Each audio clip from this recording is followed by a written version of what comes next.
I mean, talk about a lame promotion. Well, it's NBC, and NBC is working to promote every show. Yeah, Well, it's you know, sickening. Jay Leno will do anything. Like, you could get him here at a birthday party. I mean, he's just looking to do anything. All right. Thank you, Ralph. Okay, thank you. Bye-bye. Gravitas. He's right about the show getting a little gay, though. Is it? Well, the guy who lost was crying like a baby. Then they're crying before they go in the ring. Those guys are fags! There's a lot of very, like, homoerotic undertones to boxing. Like, the guys, like, with sparring partners in particular. Yeah, but it's I hear there's a creepy thing that goes on with guys and sparring partners. What do you mean? Like, I've heard that a lot of famous boxers have had, you know, sexual relationships. What? It's about dominating the sparring partner. I've never heard this. Yeah, well, they'll actually go in.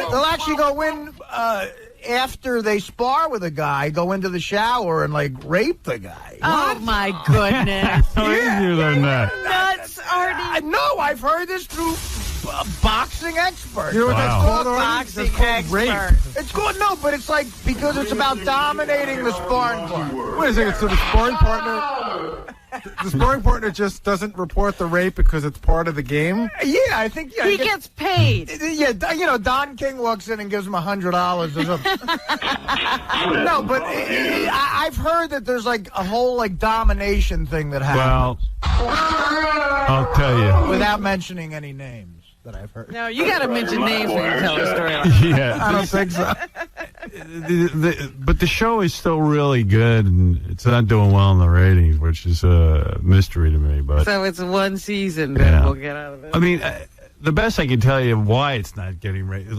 It did seem like a long time till they got to the actual fight. Too much challenges and stuff, but Yeah, I'm not really much interested in anything that goes on before the fight except, you know, I'd like a little bit of introduction to who's going to be in the ring, and then I want to get in the ring. the creepiest moment was Sharon Stone, like after a fight, walking up to the winner and going, "You have a lot of heart." Like everyone says that, you have a lot of heart. Right. I don't even know what like. That means you're a loser. I'm not sure she has any heart. Yeah, I mean, yeah. Where's your heart, honey? Yeah, I was gonna. She should have said, "You have a heart." What is that like? Didn't she tell her husband to take off his shoes before he went in to meet a Komodo dragon And get him and get his bitten, toes bit right? off? Yeah. Yeah. I got to take a break. We're going to do the news when we get back. I'm going to run into that meeting. Are you? It's starting. Should we go? Is it starting? I want to go to the meeting. Why don't we all go? Me and Go to the meeting, Can report. Me and Benjy. Oh, we'll have a reporter from the meeting. All right. You guys go to the meeting. I'm going to eat lunch. Okay. All right. It'll be 24-hour screen day. All right. Yeah, seriously. Hey, find You out want the me to story. go? Yeah. All right. All right. Hey, this is adult film star Jenna Jameson, and you're listening to a man I could fall in love with if only his penis size matched his bank account. Howard Stern. The Howard Stern Show.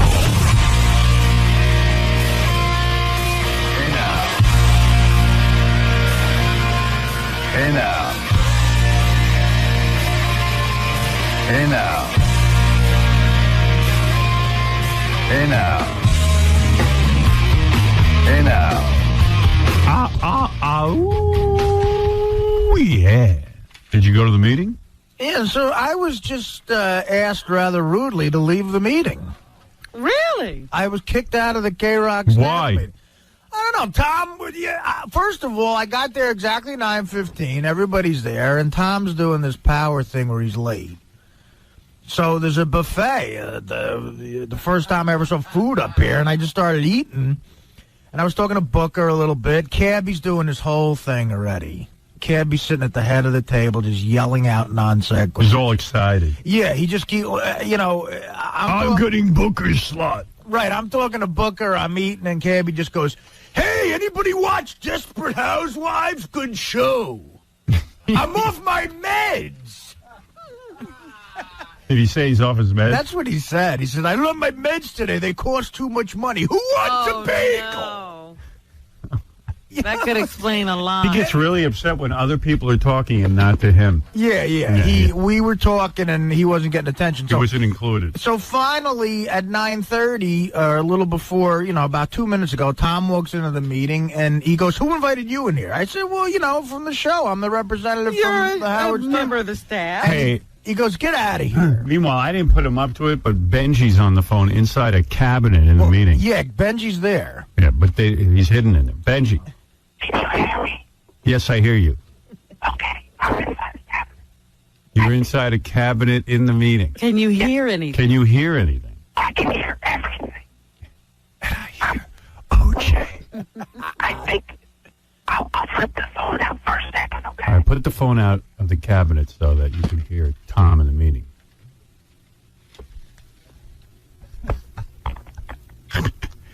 Tom's going to get so upset. I know. Just when Tom sees Benjy with the phone. Can you hear it at all? No, just stick your arm out further. It's just be funny to hear Tom. We want to hear Tom freak out when he sees you in the cabinet. Okay. By the way, just check him out naked. Are you naked?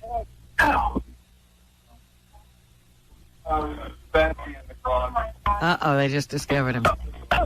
Hi. Oh, sorry. I'm sorry, man. I was just on the phone. Okay, sorry. Are they throwing you out? Yeah, I think so. Is it okay? Okay. I want to hear Tom throw you out. Hold on. He said to leave. I don't hear him. Can he hear it? Tell him to yell. We want to hear Tom yell louder. Do you mind yelling at me? Hold on, Tom wants to talk to you. Hey, Booker's here too, and Cabby and Jewel. Hello? He hung up the phone. I love when Tom gets upset. I love that. Tom just slapped the phone together. Tom having a big meeting and Benjy's in the cabinet. He walked in and saw me. I was like the decoy. Benjy got in the... By the way, just to clarify for the audience, Benjy was hidden in a very large cabinet. Was he nude in there? No, he didn't get naked, that would have been great. He should have done that and jumped out naked, but I acted like the decoy because Tom walked in and just immediately threw me out, and then Benjy was able to stay. I don't really care. Tom diffused the whole thing by telling me what the meeting was about and asking me not to interrupt it or to mention it on the air. He asked you not to interrupt it. Yeah. Well, just don't acknowledge he's having a meeting. Oh, but we did that. Yeah. All morning. And then Benjy went in there. I didn't tell him to do it. No, you didn't put... Artie, we all want to know what the meeting's about. I think it's wrong that I know he's what having it's the about. meeting. It's it's nothing. These staff members can't be there. There's no problem. He kicked me out while I was in the middle of cream cheesing my bagel. You couldn't even eat the food? No, yeah, I know. I had 4 bagels. I thought you'd be naked in there. Yeah, I thought about doing that. Yeah. Thought better of it? Yeah, Benjy actually got some sense. You got to get some sense of that boy. Tom looks really upset, though. Oh, Tom should calm down. If we wanted to ruin his meeting, we could have. He was genuinely mad at me. He looked at me and said, "Who invited you in here?" And I was like, "What do you mean? I'm part of the staff. What are we, not a part of the staff? Why didn't you go? Go in there, Robin. See if he kicks you out. There you go. He can't kick me out. Oh, you better just Where is it? Just stay here. I don't even know where it is. You should I'll have go. seen the size of the space I was in. Yeah, I don't know how you fit in there, man. Benjy gets in the cage, goes, "Hey, lock me in the cabinet." How are you going to fit in that I was trying to cabinet? get Artie to come in with me, but he wouldn't do it. Would have been funny if Benjy died in there. That's what I was scared. I was really... His and rotting we forgot you. Yeah.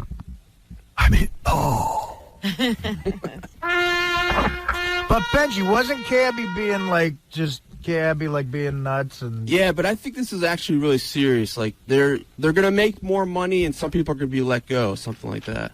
No. Don't reveal Is that what you heard? Something like that.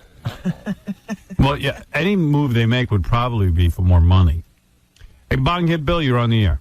Hey, what's going on, Howard? How you doing, buddy? Hey, man. Hey, man, what's going on, man? Hey, so did you hear about that news? All right. Oh, boy. I can't even hear the dude. All right, let's do some news. Robin Hooters, Robin Hooters, Robin Hooters, Robin Hooters. She's got big ones, they'd be such fun. Robin Hooters, Robin Hooters, why won't you haul them out? And now here's Robin Hooters with the news. Good for you, Robin. Something you don't hear about often in Germany, a church service there was turned into a bloodbath yesterday when a man wielding a samurai sword attacked the congregants, killing a woman and seriously wounding 3 others. Yeah, I heard about that. One man had his hand cut off. The 25-year-old perpetrator wrought a bloodbath in the church, according to the police. He thrust about himself with the samurai sword and struck out at random at people who were in his way. Around 65 worshippers, mostly Tamils of Sri Lankan origin, were attending the service that afternoon. They said that he had personal problems as the reason for his yeah, I guess so. on the church, and ruled out any political motives in connection with the attack. Yeah, you don't see too many guys with a samurai sword who don't have personal problems. Hey, I don't want to criticize Tom's meeting. What? But here's the memo telling everyone they have to be at this meeting, a mandatory meeting. Goes, there will be a mandatory meeting of the air staff at 9:15 a.m. this Monday morning. There, THEIR. Oh. There what? He might not be able. Their meeting. There will be a There is THEIR for there will be a meeting? Yeah, it's supposed to be THERE, isn't it? Yes. There will be a mandatory meeting of the on-air staff. I mean, who's doing this stuff? I'd be pissed if I was him. Does he read over these things? I don't know. Here's a guy complaining about my absenteeism and that he can't see going with us to because of my absenteeism. I'm like, dude, if you want to write me and compare my record in the last 20 years here with yours in terms of absenteeism, I think you could count on one hand the amount of days I've missed. I wonder who he voted for. Yeah. Because I certainly would compare your record with the president's days on the job. Guy goes, I don't know, your record of absentee. If I miss one day. You're absent. Yeah, and he claims I was off Friday because I was getting another root canal or, he goes, a lot of people get root canals, man, and once you get a set of balls and stuff, had nothing to do with my root canal. I took a day off. I took my parents to Florida with my kids. It was weird being with my dad when the Pope was dying because, everybody, I brought Beth's mom and her aunt and all, we had a whole big crew, and Pat and Deb, and everyone was there. And But why is it strange when the Pope is dying to be with your dad? Well, because everyone walks around going, he had a very long life. It's no big deal. Thank God they're putting the guy out of his misery. Meanwhile, my dad's 81. He's walking around. He can't hear anything. He can't, he's barely walking around anymore. And he's like, I don't want to hear it. It's no big deal. He wants to live. What? No 81-year-old guy wants to hear, at 84, it was all over anyway. Right. That's only 3 years away. Yeah, nobody feels bad for you because you're dying. My dad went to high school with the Pope. I don't know if you realize that. Oh, stop it.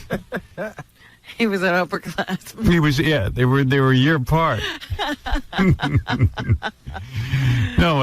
Stop that. My dad was sick. He had laryngitis, so he couldn't talk. He can't hear a thing. He's got his hearing aids, but he's got to go get them fixed. They're not working? Yeah. So he didn't hear anything. He didn't say anything. Well, I'm glad he made the trip anyway, though. Yeah. Yeah, he was a trooper. He got a fever, I think, so my mom kept him home today. Mm-hmm. Well, kept him home from what? Kept him home from going out. He goes out every day somewhere. I don't know where he goes. Oh. He tries to get some air. He makes it escape. He makes it escape. She's making him stay in the house with Today her. he's in lockdown. She's going to take him to the doctor. Then my mother goes, well, you know, and who knows if you could get in to see the doctor such short notice. And they don't. I go, Ma, don't fill me with every problem. See if you can arrange that. Yeah, try to, do something on your own. And then if you can't do that, I'll take care of it. Just a couple of years ago, I saw your father at the track. Yeah, no, my dad goes to track all the time. Yeah, he was having fun. Yeah. Oh, he's in good shape. I'm just saying that no 81-year-old guy wants to hear how, you know what, he was 84, it's time for him to go. It's enough already. It's enough already. He doesn't look at it that way. Right. You know. Well, you weren't saying that. Did your father chime in at all in that? Because He had couldn't hear anything. Oh. He's got the hearing. I go, Mom, what happened with Dad's hearing aid? She goes, well, he's got a cold. I go, he's got a cold. He's still got to be able to hear. No. And he's getting him fixed next week. If I couldn't hear anything, I'd be camped out on the hearing aid guy's door. Yeah, you got to fix that immediately. Now, my old man, he don't care. She goes, you know what? He didn't really need to hear anything anyway. He just experienced things. I said, well, we were talking.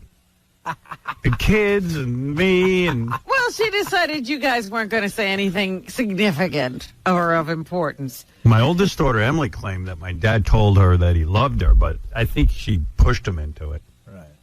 You know, he gets all uncomfortable with that. Right. Oh, you mean she went and said to see if he would say it to her? Well, she kept going, I love you, I love you. Uh-huh. My dad's not that way, you know. Yeah, Yeah. I think we forced him into it a couple of times on the air. I made my dad put his arm around... Well, the kids were sitting there and go, put your arm around your son.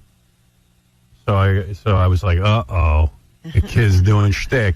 I told you not to be stupid, you moron. They know my dad's uptight with me. So, so I took his arm. He goes, what do you want me to do? And he go, put your arm around me. He goes, oh, I don't want to... So I grabbed his arm and I put it around me. Boy, was that weird. Oh, really? So he still hasn't let go of all, because sometimes when guys, get to the point where, they know that, there's not much time left. No. They start to do things like that. They start to get a little more sentimental. No, my dad's no Fagler. That's right, my words. He's keeping that stiff upper lip. Yeah. No, my dad's he's not emotional at all. But I'm just saying, sometimes that changes when guys finally can let go of all of the, having to keep a roof over everybody's head, like it's over. They can calm down. Yeah. He's not calming down. He ain't calming down. Okay. Well, let's talk about the Pope. First of all, they're saying that his last words, in fact, it was only one word, was amen. Gravitas. Oh, that was Latin gravitas. Well, do you I thought it was I like men. Maybe that's what it was. But do you know what amen means? Yes. What does it mean? I don't want to say. You tell us. It means peace. I mean, everybody says amen, amen, amen. It means peace, peace. And you just think of, well, that's how you end a prayer. But what does it actually mean? It means peace. I know it was the title of a great Sherman Hemsley show. No, Yes, it's peace. right. No, it does not mean peace. Fred knows, I bet. Who wants to bet that Fred knows? Fred, what's amen mean?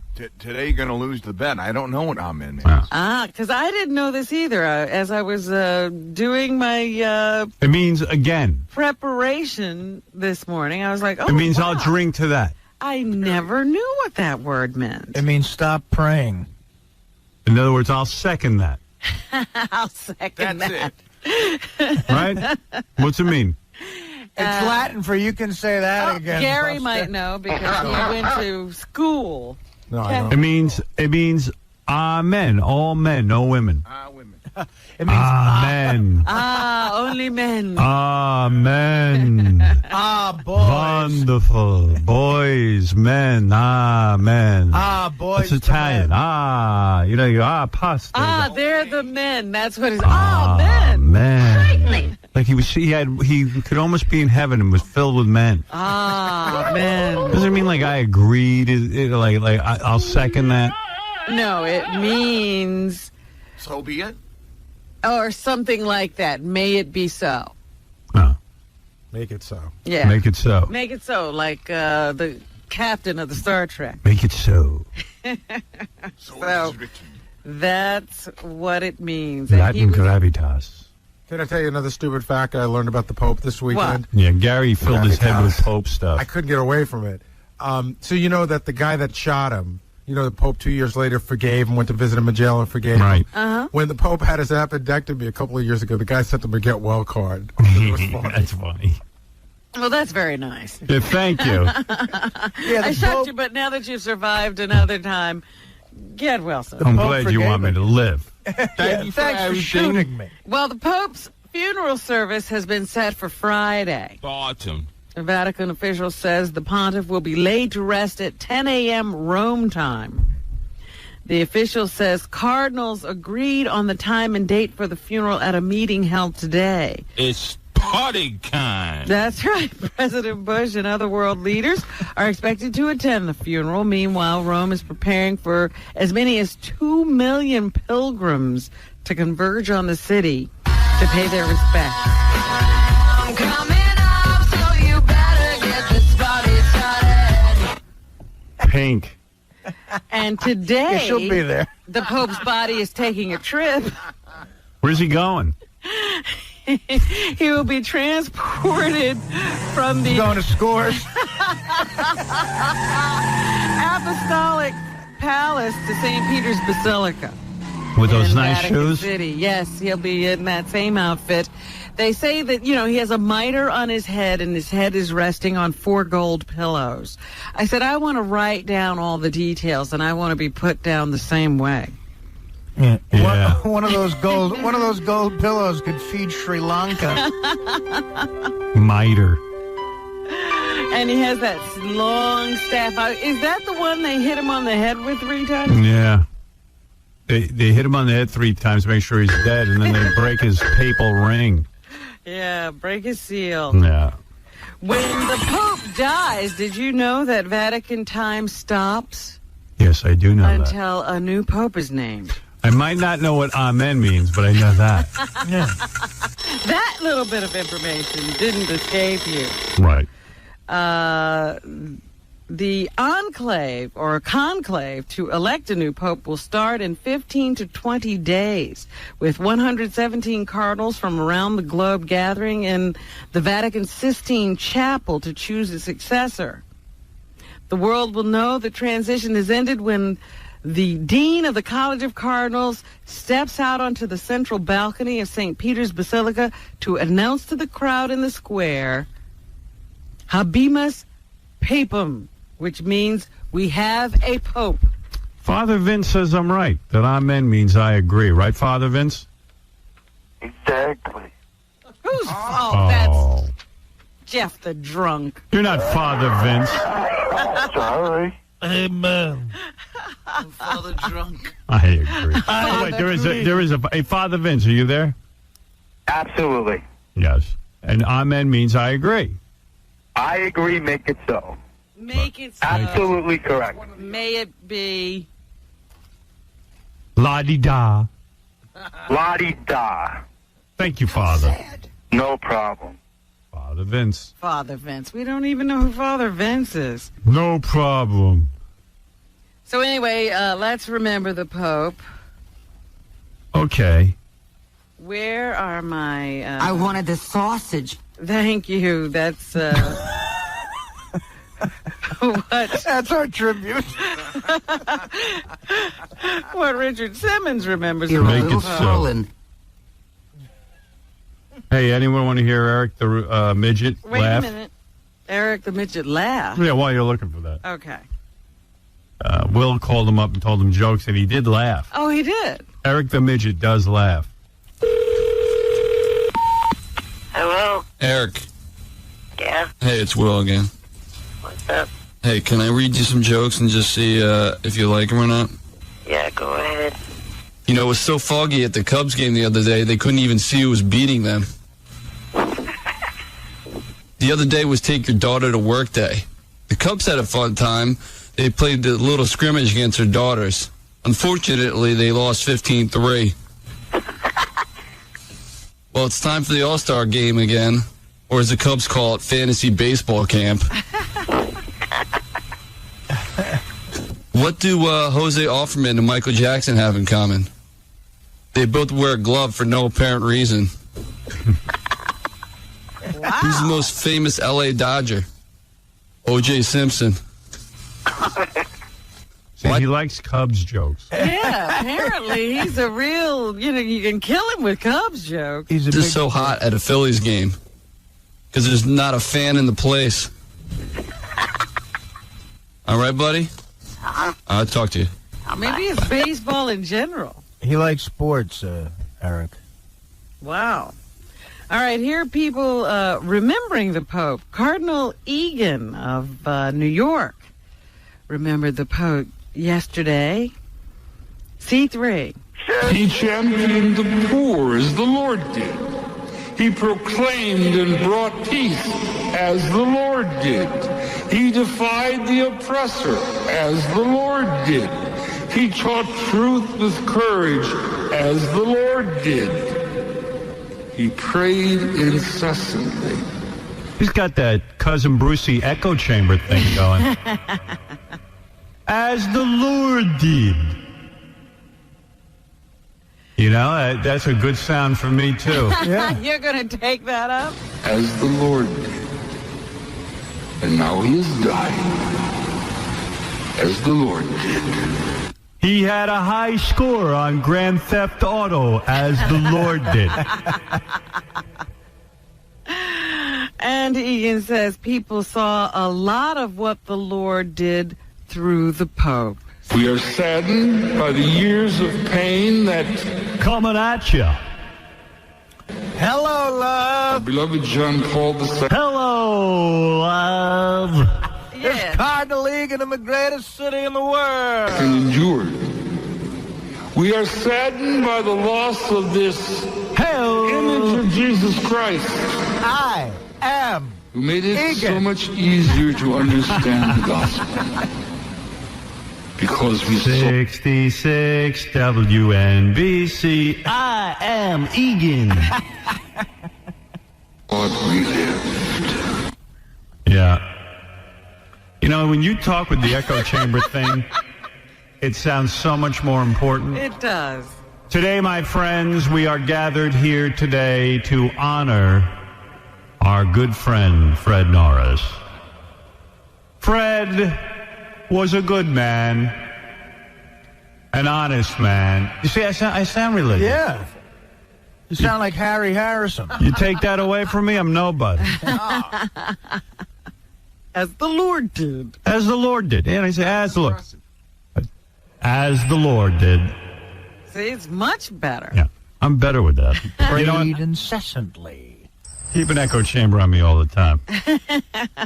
Here's Prime Minister, You are so effing hot. Ehud Barak of Israel, who says he remembers Pope John Paul II for the way he brought religious healing to his country. After all the trouble that we had between Judaism and Christianity, he needs echo. We had with him a moving moment in Yad Vashem Holocaust Memorial in Jerusalem, where he made... Sounds like cleft palate. Wow, wow. As the Lord did. He cured me of dandruff. Moving gestures. He put his hands on me, cured me of dandruff. Better than Head and Shoulders. Here's what it sounded like when they announced that the Pope died on Saturday. Apparently they ring these bells. Non vi chiamo più servi, perché il servo non sa ciò che fa il That's like the beginning of that song from AC/DC. Hell's Bells. Vi ho chiamati amici, perché tutto quello che ho udito dal Padre mio ve l'ho fatto conoscere. Pouring rain. I'm coming on like a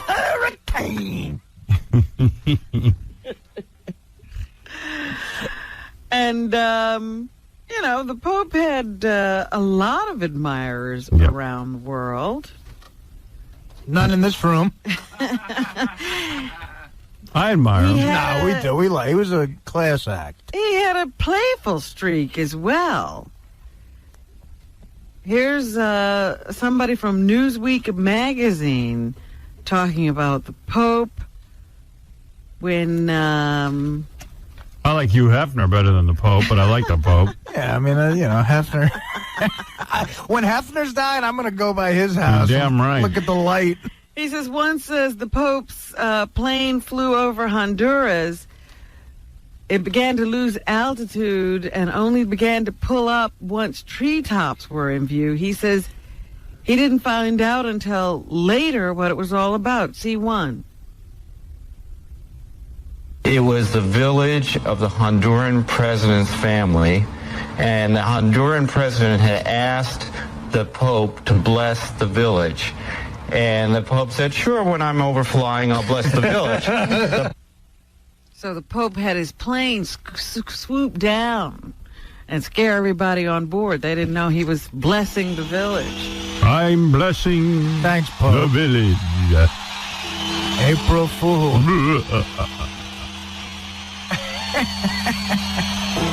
This Cabby wants to come in and report from the meeting, but is he allowed to? I don't know. He Isn't was it at top the secret? meeting. I don't think he cares. He's going to come in anyway. No, he's been cleared by Tom. All right, let's hear it. I'll take a report from the meeting. Sure. Or Howard, or at least that's what he told me. Have you been cleared by Tom? Because I don't want to blow Tom's deal. Dude, I don't do anything unless I'm cleared nowadays. All right. Rob and Tom have cleared me. All right. Go Ooh, ahead. I like that music. All right, go ahead. What is the... Greatest band ever, Cabby. Well, I have actually an official press release, too. KROCK is we're changing. Yeah! Again? What's it this week? Now it's going to be... You ready? Go ahead. KROCK. Great rock, period. Why don't they So change... we can play some old stuff? Right. I've done tons of research over the years, actually over the past, 5 years, and it keeps coming back that, it's alternative. Great rock, period.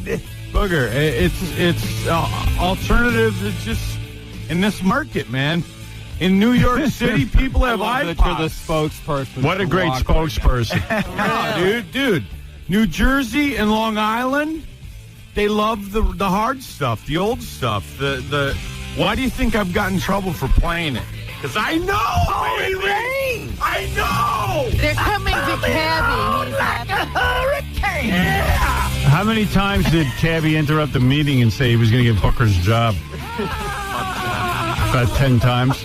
Booker and I are going to do a show together, right? Yeah, that's right. What's Is up? that true? How are you? Hey, so what's the big announcement, Booker? The format is going to expand to more rock? Yeah, it's just a rock station. Yeah, well, that's a good idea because, quite It's a frankly... great idea. Yeah. Booker, how long have we been telling them to do this? Yes, this was my idea. and mine. So the jocks are happy. I'm completely thrilled. This is what the audience wants, and I think it's great that we're giving it to them. Okay. All right. Then I'm up for it. My tattoos have come in handy once again. Right. What does that mean? His tattoos are talking to Tom. Who knows what it means? Plus, You're going down! Some people like the alternative stuff, right? Is there a new slogan? Yeah. Yeah, What's no the slogan? Cabby. Said it. No Cabby. No Cabby, more rock. What is the slogan, really? KROCK, great rock, period. Why not change the call letters? Because it's rock. Yeah. What are you going to change it to? I don't know, but... More Cabby all day long? I don't know. WCAB. We're gonna also stream on the internet. Take it to the right! Tell them about KROCK 2. KROCK 2. That'll start at 10:30 today. Yeah. It's how would you explain it? It's more of the new music, right? Yeah, it's like the just all the new stuff that's coming out that I don't know. How would you put it? Like the I don't. You went to meeting I don't want and to you be still derogatory. don't know how to describe this? Listen, Listen, it's Alan, I still don't know what's going on. Do you? Here comes Rob. First of all, Here comes Rob, the Thank program you. director. Somebody who knows. Eloquently Where the explaining hell's Tim Reed when you need him? Looks like nobody knows what's going on. A whole meeting and nobody figured it out. up. Tom really did a good job of explaining the new format. Is everyone here? Good. How about getting a buffet by the effing coffee machine? I like that Tim's in here watching Cabby. Anyway, so go ahead, Rob. What's the... Last I left off, Booker was stammering. Is that where we were? Right. What is the new announcement? So the new internet channel is just going to focus on all the new stuff like the Killers and Franz Ferdinand and Modest Mouse and all that stuff that it'll be hard to get to with this because we'll be playing mostly older music. There'll be new music, but for the most part, it'll be Beastie Boys and Led Zeppelin and AC/DC and. Oh, I see. Oh, I love this. But no new music. No, there'll be new music as well. But Mixed in. Not to the extent that we're playing it now. So, in order to really deliver on new music, we had to start a whole new channel for it. I see, and that's a new channel on the internet. Yeah, on the internet. Yeah. KROCK 2. KROCK 2. Yeah, it'll be up this morning. No more gay rock. I love it. Oh, stop it. Killers this isn't gay. It'll be harder rock. No, I don't think it'll necessarily be harder. I mean, like, just better. Yeah. Do you guys think AC/DC's hard? I mean, No. it doesn't sound No. hard to me. Yeah, exactly. Is it classic rock? Classic rock, it sounds like. There'll be some classic rock, but it'll be like Stone Temple Pilots and Audio Slave and Oh, I see. Revolver. And Oh, good. Yeah. Stone Age. So it's the best of the new and the best of the old. All right. Now you've explained it. Well, you have to let me know what you think, though. I can't wait for that. I will listen this weekend. I can't wait for that Peter Cetera weekend. Oh God! Don't bring that back. All right. Okay, guys. Well, congratulations on your big announcement. Thank you. Sounds exciting. I mean, it does. I mean, what am I going to do? Howard, don't mock the KROCK. Why Great couldn't Artie rock, be in the period. meeting? Yeah, why couldn't Artie be in the meeting? Yeah, What is the big secret? And Benjy In wanted the cabinet. What? That was Benjy. Oh, yeah, I know. If Artie would have hidden the cabinet, he'd have been welcome. But didn't we throw out all the classic rock records last format change a couple of months ago?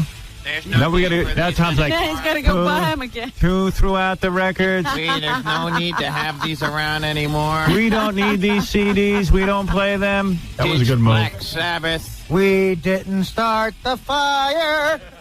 Really is that? Tom, why'd you throw Artie out? What's the big deal? I should have sealed the cabinet that Benjy was hired. Yeah, by. right. Cut off Just his kinda oxygen. taped it over.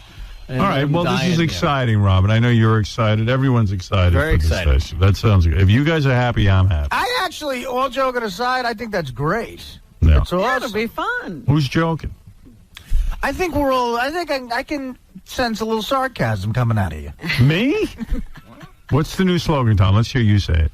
KROCK, great rock, period. Great rock, period. Good for you. All right. Now, who came up with No. that? Good for you. KROCK, great rock, period. Tom, aren't you getting tired of this at Great all? rock mentees. We have exciting news. Great rock, period. I rewrote Back Let's in see. Black. Great rock period or great rock exclamation point? Wait a minute. The exclamation point costs more to print on the bumper sticker. It's period. All right. So, Booker, is this a big thing for you? I'm glad I amused you. Because I go to dinner with Booker occasionally, and he'll always go, they're not programming properly. If I do you should not. let me-" Don't do that. Not Don't say that. here, but you used to do that when Kingston was here. Well, yeah, that's true. Yeah, you learned your lesson. Yeah. We have a new program director heard now. about Booker? I have to suck up to him. Where'd you hear? Booker's numbers went up in the afternoon. Really? I'm huge. Look at this. Good All for right. you. Yeah, I love the Booker show, man. Are you kidding me? I listen all the time. Don't I call in? Yes, you do. All right, good. All right. I Well, wanna everyone be a get to bigger work. Part of the Booker show. Go get to work. Right. I want to get out of here. Next meeting, right. All right. Congratulations to everybody. I on the love new you, format. Howard. Love you too, Cabby. Now I have to call you two to have rewrites on songs. Is Kibby really not on his medication? Let's check that out. Cabby, you're not on your medication? He's not on his medication. I thought he said this morning that his meds were working. Artie heard you blurt out in the meeting that you're not taking your medication. No. That it's too expensive. No. What happened was, for some reason, Oh, no. My insurance. I thought that was the point of the meeting. I don't want to hear this. No, my insurance. You remember how it was a 3-month deal? It was for outpatient treatment. No. The insurance, my insurance through AFTRA, you have to pay every 3 months. Yeah. So I didn't get the reminder, and I didn't pay it. So I went to get my meds refilled over the weekend, and the woman at the pharmacy goes, "That'll be $700." I'm like, "What? For a bottle of pills?" And she's like, "Yeah, your card is expired." I'm like, "What?" So I had a couple because I don't go in to get them when when my pills are gone. So I had a couple pills to get me through. But they're gone today. So you're off your meds? No, not yet. But you will be today. I got to get them filled today somehow, some way. I'm going to call after and see what the hell the deal is. All right. Maybe you ought to go take care of that. Yeah. We don't want you off those for a minute. Yeah, none of us want you off those. Yeah. Someone tells me Tom's going to write a check. Tom, you don't listen to what? Don't play act. Tom, I'm not play acting. I'm serious. You don't listen to what Cabby blurts out every 3 seconds during the meetings? I was good during the meeting, was I not? Yeah, it was I asked fine. pertinent questions. It was fine. I don't have my meds. Thoroughly rules. It's like all these non sequiturs going on. Look at me. Thank goodness I'm listening. Do you watch Desperate Housewives? Good bagel. I'm off my meds. Like Artie, thank God Artie was in the meeting. How's your vagina? Yeah. You must have said that before I came back. Before I came in there. I watched Desperate Housewives. What a great show. Great. Bad props. Look at my girlfriend's ass. She should have done makeup on the pole. All right, I got to move along. Thank you, Cabby. Good luck with the new format. I hope you play Get all the your records. pills Great rock. before anything else. All right, great rock. Croissant. Great rock, period. Period. Get it right, Howard. Got it. All right, Cabby. Thank you. We're setting up the pins. Right. That's all what right. we're doing. Thank you. Excellent. So now it's time to get out, Cabby. Yeah, I'm saying America's goodbye. top model. Watch it. See? Gotta have the last one. What an insane asylum you run here. Here's a picture of my dog. I got people in the height. I hear this. I hear noise, and I go, "Somebody got something on." What do you mean? In the meeting. Oh yeah, it was Benji's phone. Yeah, Benji's. John doesn't like the new format. Why don't you like the new format? You haven't heard You it haven't yet. heard it yet. Hello? Yes, John. Yeah, how you doing? I don't like this new format. There's 3 other radio stations right now in New York that play classical rock. No, like, we're not why playing- can't you guys let the newer bands come out? We're not. It's not. It's not classic. Oh, I'm sorry, 90s music. Excuse me. It sucks. You haven't even heard the first record. What is the first record? What is the first record? That's a good question. You Needed Me by Anne Murray. No. Why don't you guys play some From Autumn to Ashes and stuff like that? You guys definitely don't know what to do. It's not to satisfy the younger crowd. Why don't you go to the website and you can tell us exactly what you think we should be playing. Oh, Dominic, you're on the air. Cabby, are you in the room? He left. No, he left. You could tell him to go to the drugstore, and I'll give him my credit card over the phone. Yeah, no He problem. must- We'll get him covered. He must stay on his meds today. Absolutely. All right, I've been there, Dominic. Nobody knows that better than us. We know. Better than me. No, but seriously, it's really important. Do me a favor, read your credit card number over the air so we can all get it People on. can get their meds. That'd be a good giveaway. Black American Express. Wow. I'm giving away Depakote here. Whatever he does, please promise me he'll get him today. How about a promotion where we give away Cabby's meds? Thank you, Dominic. Yeah. It's Lithium Tuesday. Yes, Ricky. Howard, Yes. listen, with all this BS of changing the names of your radio station, let's get into real heavy metal like Slipknot, Machine Head. Yeah. There'll be 3 of us. Yeah, there'll be less listeners. Come on. Hey, look, dude, I got nothing to do with formats. Whatever these guys say is cool with me. I don't care. Yeah. What do I care? Oh, and by the way, good luck in your... Thank you. All right. I'm out of here soon. I got know 8 months. Yeah, we're down at the 8-month mark. That's right. April 4th. 8 months. And 28 days. Won't have Howard Stern to kick around anymore. Hey, Tom, here's the first song. You ready? Yeah. Breathe deep. No. What is the first song? It's an AC/DC song. Is it really? Yeah. Nice. What do we got going here? A little Highway to Hell, a little Whole Lot of Rosie. I think it's We Who Were About to Rock, but I could be wrong. Oh, there you go. For That's those good. for those about to rock, Those about to rock. Mr. Hip over there. For those about to rock. That's the fire one. Fire. Artie, you can stay and help kick it off if you want. We salute you. We are the dealers. We'll give you everything you need. Hail to the good time. Yeah. Here's Pete, who likes the news station.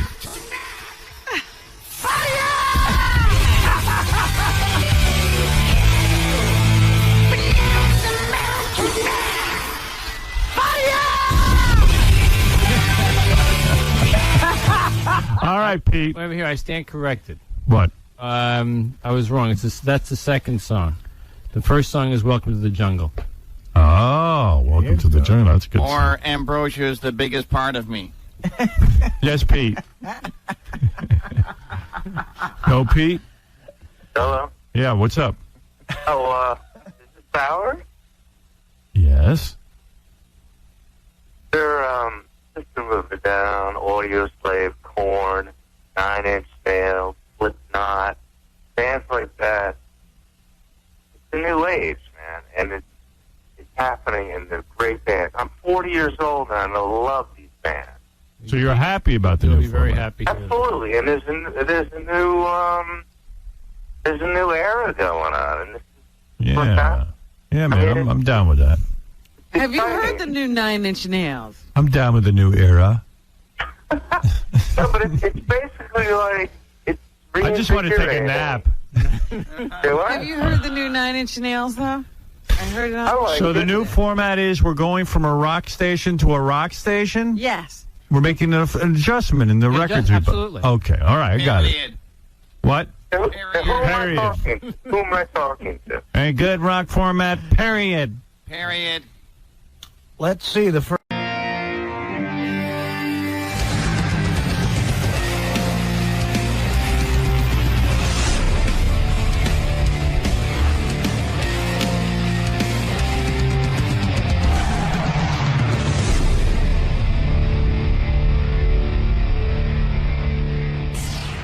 know, it's really interesting. Like, I don't, like, again, I don't know Dr. Drew, but I've talked to him more than I talk to most guests off the air for whatever reason. And I know what you're saying. It's a weird thing doing that show. He does really seem like a nice guy. I've never gotten any impression from him that he's like, fucking, I'm just making, you know what I mean? Like, yeah, you don't feel he's exploited. But whenever I talk to him, he always talks about people like in what seems to be Trying to help. a caring way. Yeah. You know, Dr. Drew, your boyfriend, is here, Robin. And Well, I can't wait to see him. yeah, well, it's a good thing he's here today. I want to talk to him about Michael Jackson because I have a point of view on this. There he is, Dr. Drew 𝗵𝗵. Look at this guy. Wearing the jeans, casual look.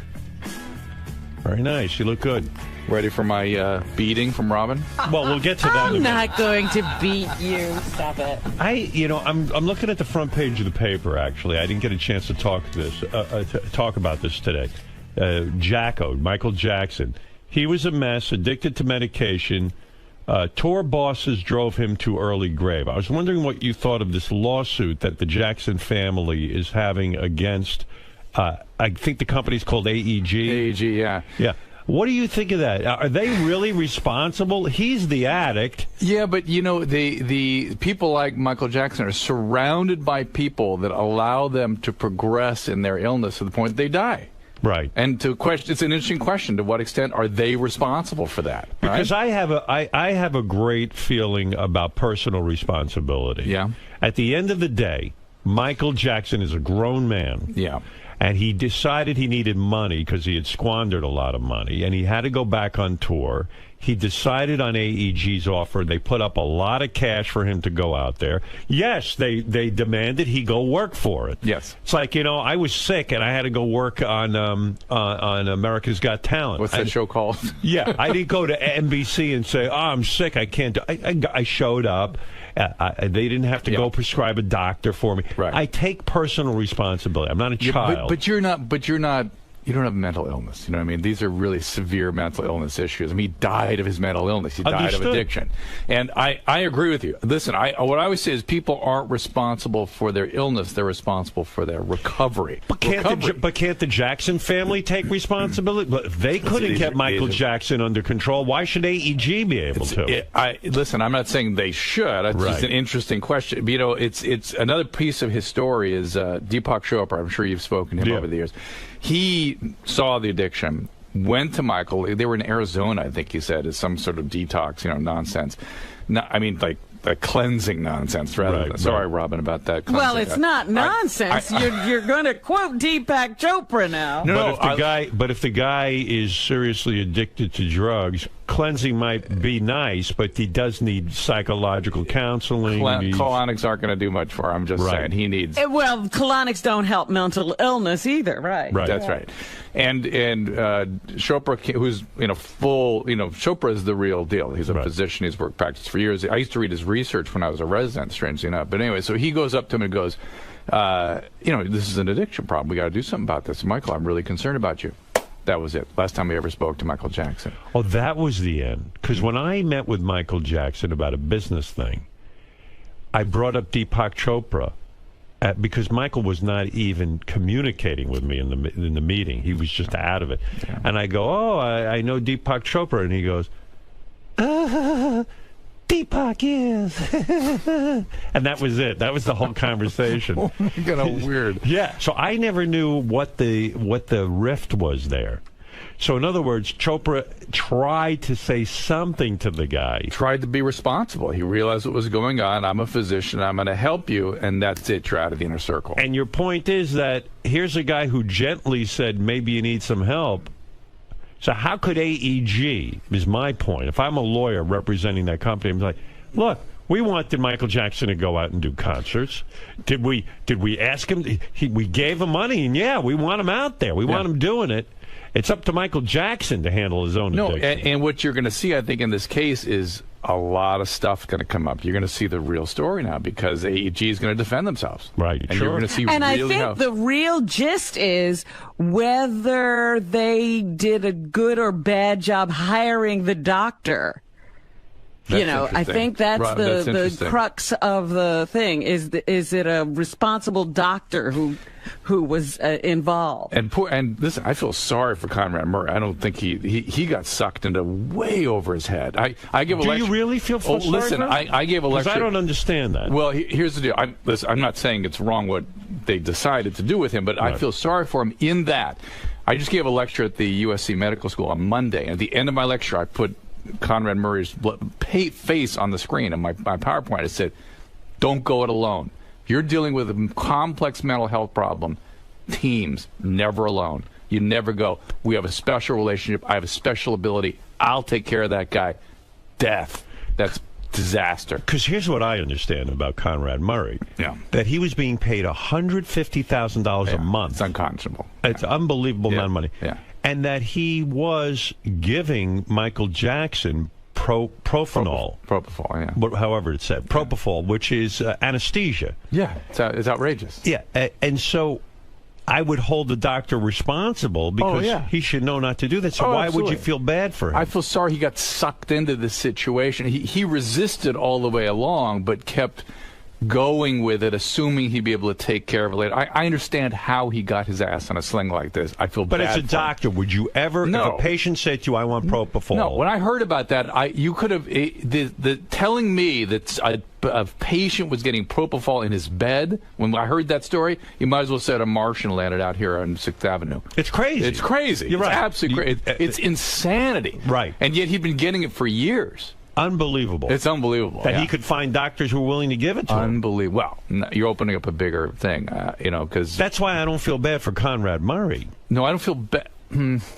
I didn't feel bad for what happened to him. I feel bad that he got sucked into this thing. You know what I mean? Should he be in jail? I believe that it's irresponsible what he did. It's unconscionable. Yeah, and that I understand, but I think the family can't really go after him too much because he has no money. They're looking at AEG, this company. Yeah. They want him to pay billions of dollars. And I'm certainly, listen, if somebody is responsible for someone's death, I think they should pay. Yeah. But I have a hard time wrapping my head around an adult man. Well, oftentimes families are looking to assuage their own guilt in situations like this, too. They don't want to take any personal responsibility. There you go. I agree with Great insight, Robin. Yeah.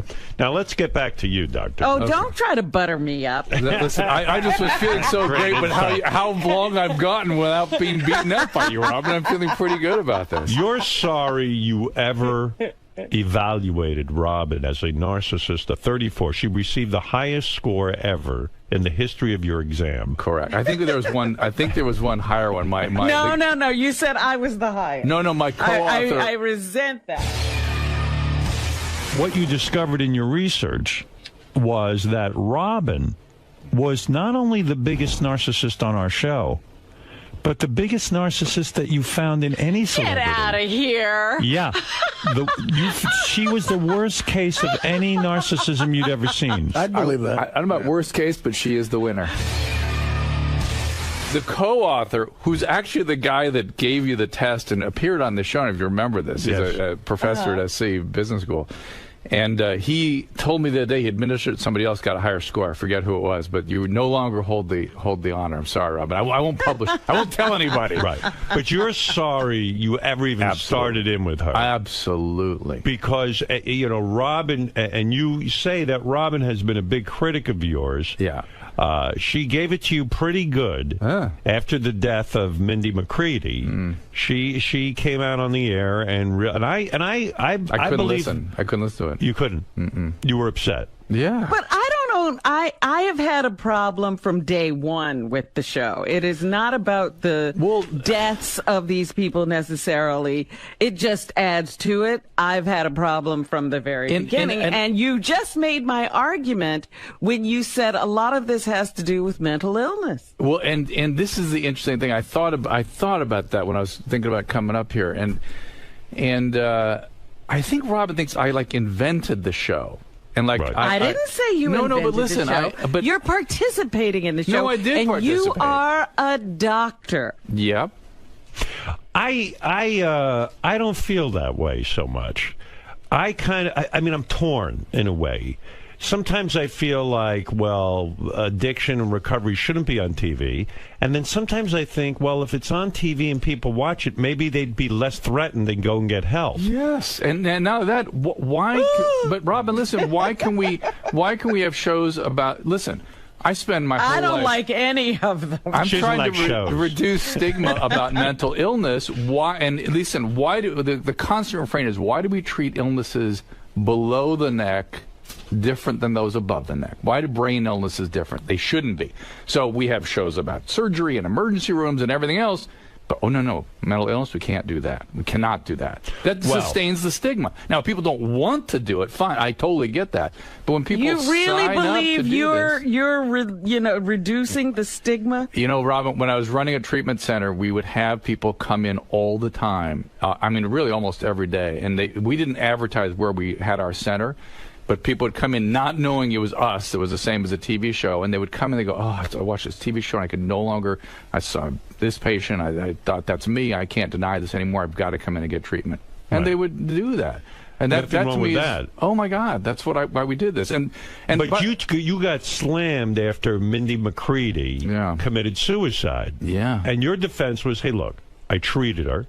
There's a lot of people I've treated who have never gone back to drugs. I can't guarantee that someone won't go back to drugs. And I haven't treated her for 4 years. That's exactly right. I haven't seen her in 4 years. I talked to her. Some people asked me to call her when her boyfriend or husband killed himself, and I did. I talked to her, convinced her to go into a hospital. Right. She was severely depressed. I'm not even sure drugs was a part of the thing at that point. Right. And she was afraid of stigma. She was afraid people would find out. She went in, people found out, scared the shit out of her. She left. Killed herself. Yeah. Wow. So that backs up your point that if it wasn't such a shameful thing to go get help, maybe that she would have stayed in the hospital. I think you talking about your treatment over the years has been very helpful. I've had therapy for over 10 years. I talk about it all the time. Right. I think it's the greatest thing I ever did. I have an anxiety disorder. Robin's making it worse. Right. I've produced this. You make it a lot worse. Right. Now blame me like I'm running your feelings. You affect my feelings. I can't run your... My dear, you can't change the world. You have to change yourself.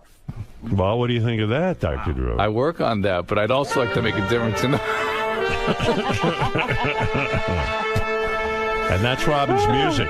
I know that. So that means she made an excellent point. It was an excellent point. That's right. Touche, Robin. Now he's going to tell me I can't just talk.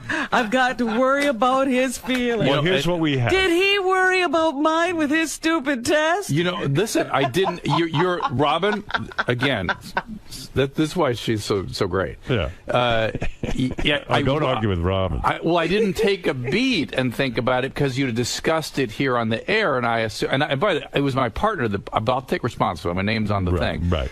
I wish I'd taken a beat and gone, I wonder if I should give her a call and make sure this is You're okay with sorry her. you put that in a book. Deeply. It wasn't worth the aggravation. How many years ago? And here we are talking about this. Well, listen, the woman is hurt. I understand. She doesn't want to be the biggest Well, now narcissist in the he's world. talking about his, but the point of all recovery is you have to deal with the Yes. with the reaction That's why I love to you. your previous behavior. Yes, well, Dr. and that's Drew, all that's ever happened here. Robin's not the only critic. This is interesting to me. What? After 𝗵𝗵ici𝗄𝗿𝗍's suicide, Richard Marx, the composer, the singer, he compared you to Dr. Kevorkian. I know. It's And he put that out on Twitter in writing. But interestingly, after he put it out, he then took it down. Yeah. He deleted his He was comment. afraid I was going to do something, or you know what I mean? I don't know. What do you think? I think You didn't do that unprompted? No. I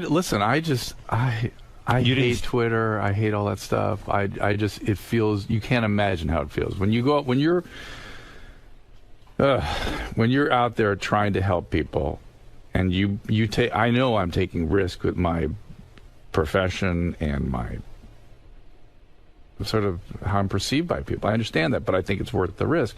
And then when people don't understand and attack, it is painful. Because I think you have a really good heart, and I think you really do care. I think if we were to open up your head, you don't know him. I think that Dr. Drew actually cares about helping people. You don't know that for a fact. You think it. I feel that way about him. Thank you. I do. I appreciate that. Robin does not, and I don't know what to do about it. It's not much I can do. I am willing to say I don't know. Okay. I'll take that. The show gives me a chance. The show, everyone could debate whether the show, Celebrity Rehab, is bad or good. But I feel that your intentions are positive. You do want to help people, that you're a guy who privately reaches out to people. You also reach out to the former patients and this and that. And your point was that Richard Marx, when he says that stuff, when you go on Twitter, it fucking kills you because you're a sensitive guy. It's awful. And do you have a Twitter account? Yeah. Oh, you do? Oh, yeah. Do people attack you? You didn't get into a Twitter war? No, I don't. I just sort of suck it up. And what am I going to do? That is the worst part about all this. I'm helpless.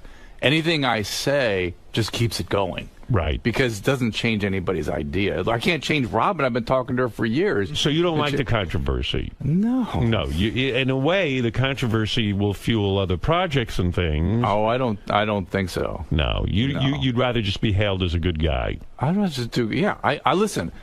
I'm in media to. Why am I here? Why am I in media? I'm in media to try to make a difference. If it were just, if I were in media because hey, it's just me. Right. What an empty fucking experience. Right. As opposed to trying to use media creatively in an interesting way to try to. I mean, I'm so grateful. I get to try to use media to make a difference. Oh, my God. So I didn't start medical school thinking that would happen to me. Not in a million years. Why not pull down your Twitter account? Why subject yourself to the...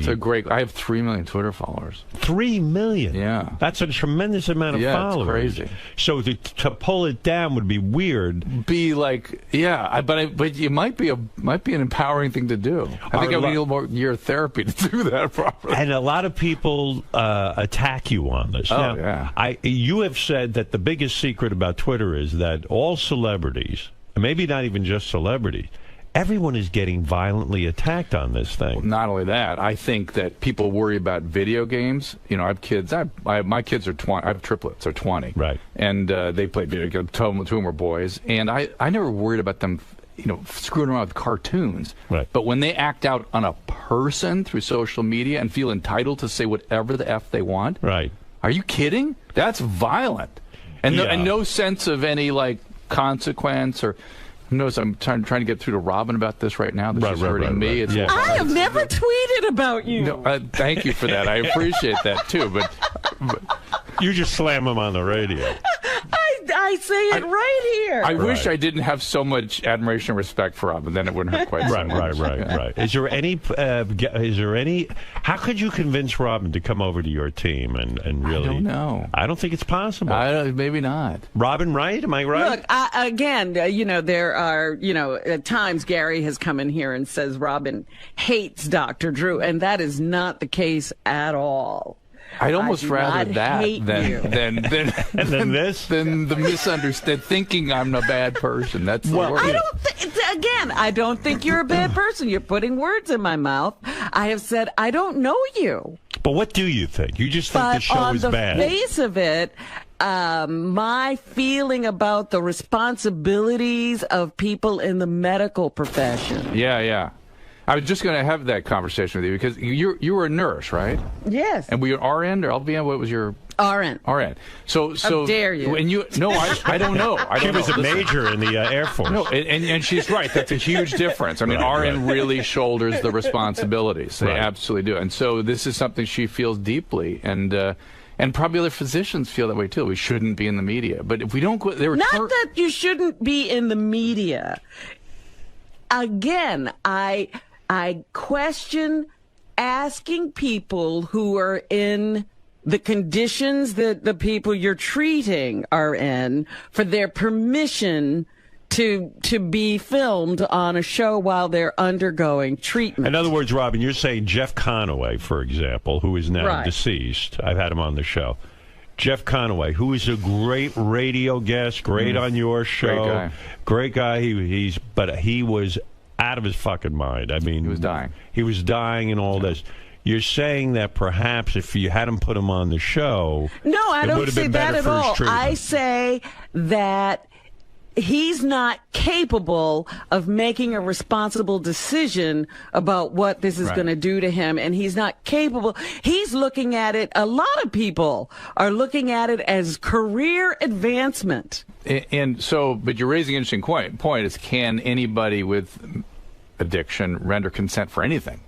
Right. So can they consent to be hospitalized? They consent. I mean, this is a conversation. And this is the point, that it shouldn't be done with this. You're going to be on TV, and everybody will see you. But what if Drew had saved his life, and the only thing motivating this guy to go in rehab was television, was make money and be on TV? That's right. And my point is, I don't care what's motivating them. If I get my hands on them, I can make a difference with them. And what's interesting, and I did not know. But it can also have adverse effects. So, it depends on the person, and I don't know that evaluation is being made.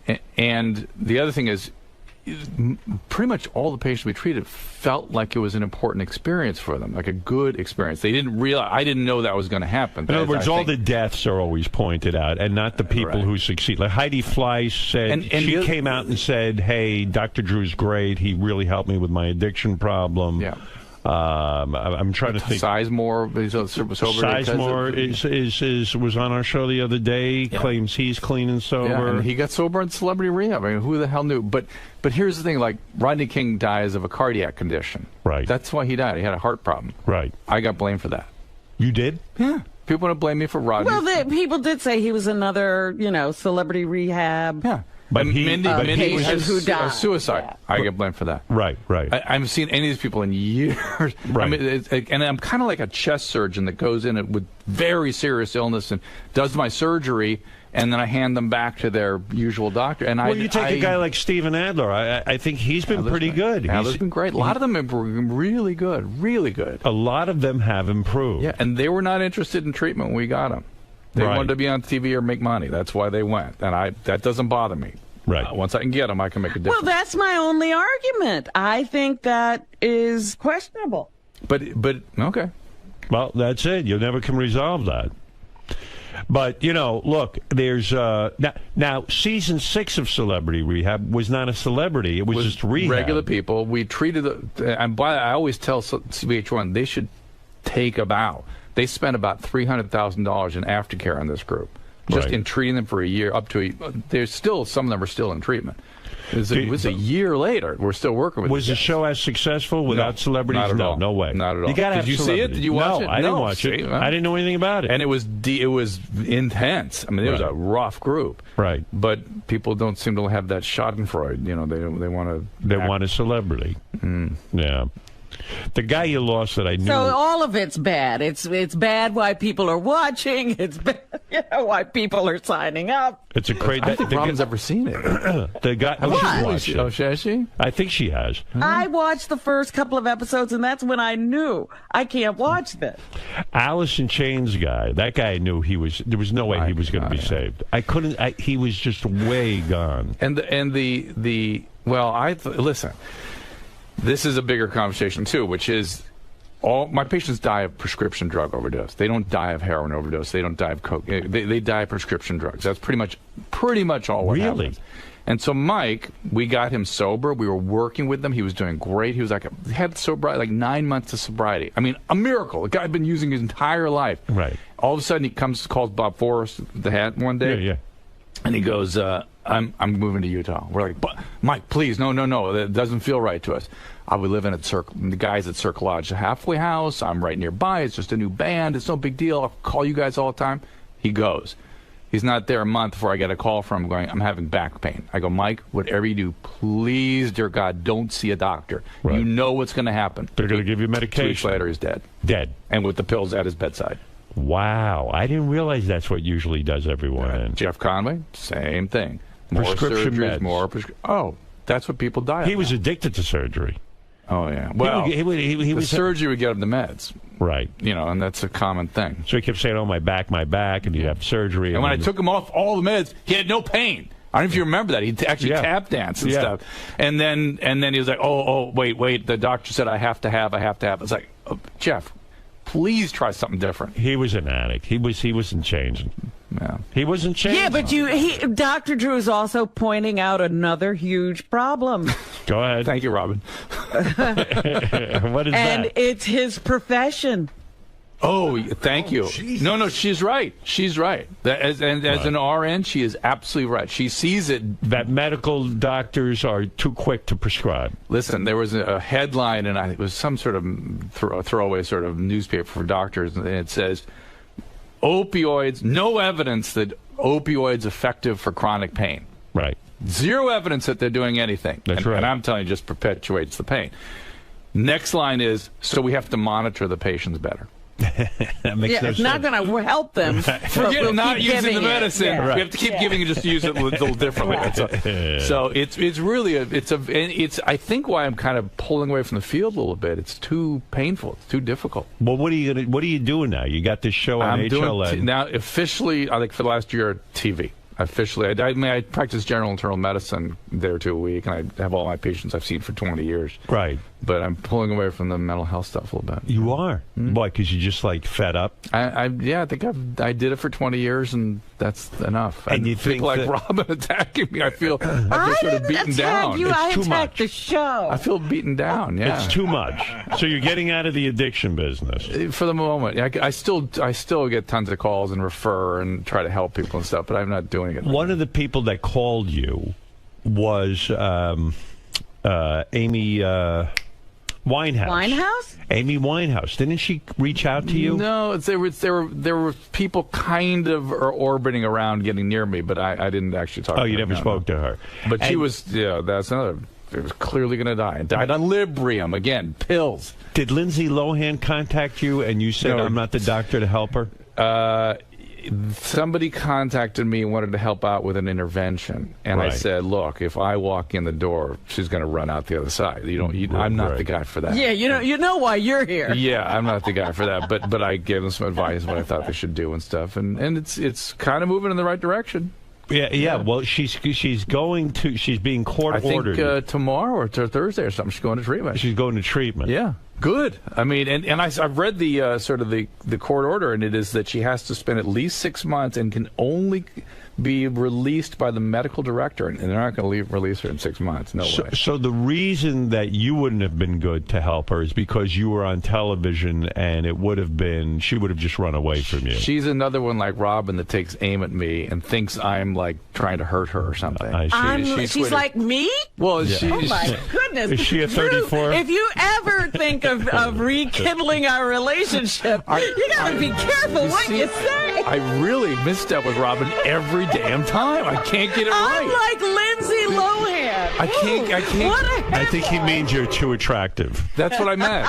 That's what I meant. By the way, biggest success story Celebrity Rehab ever had is Dennis Rodman went on there, and now he's an ambassador to North Korea.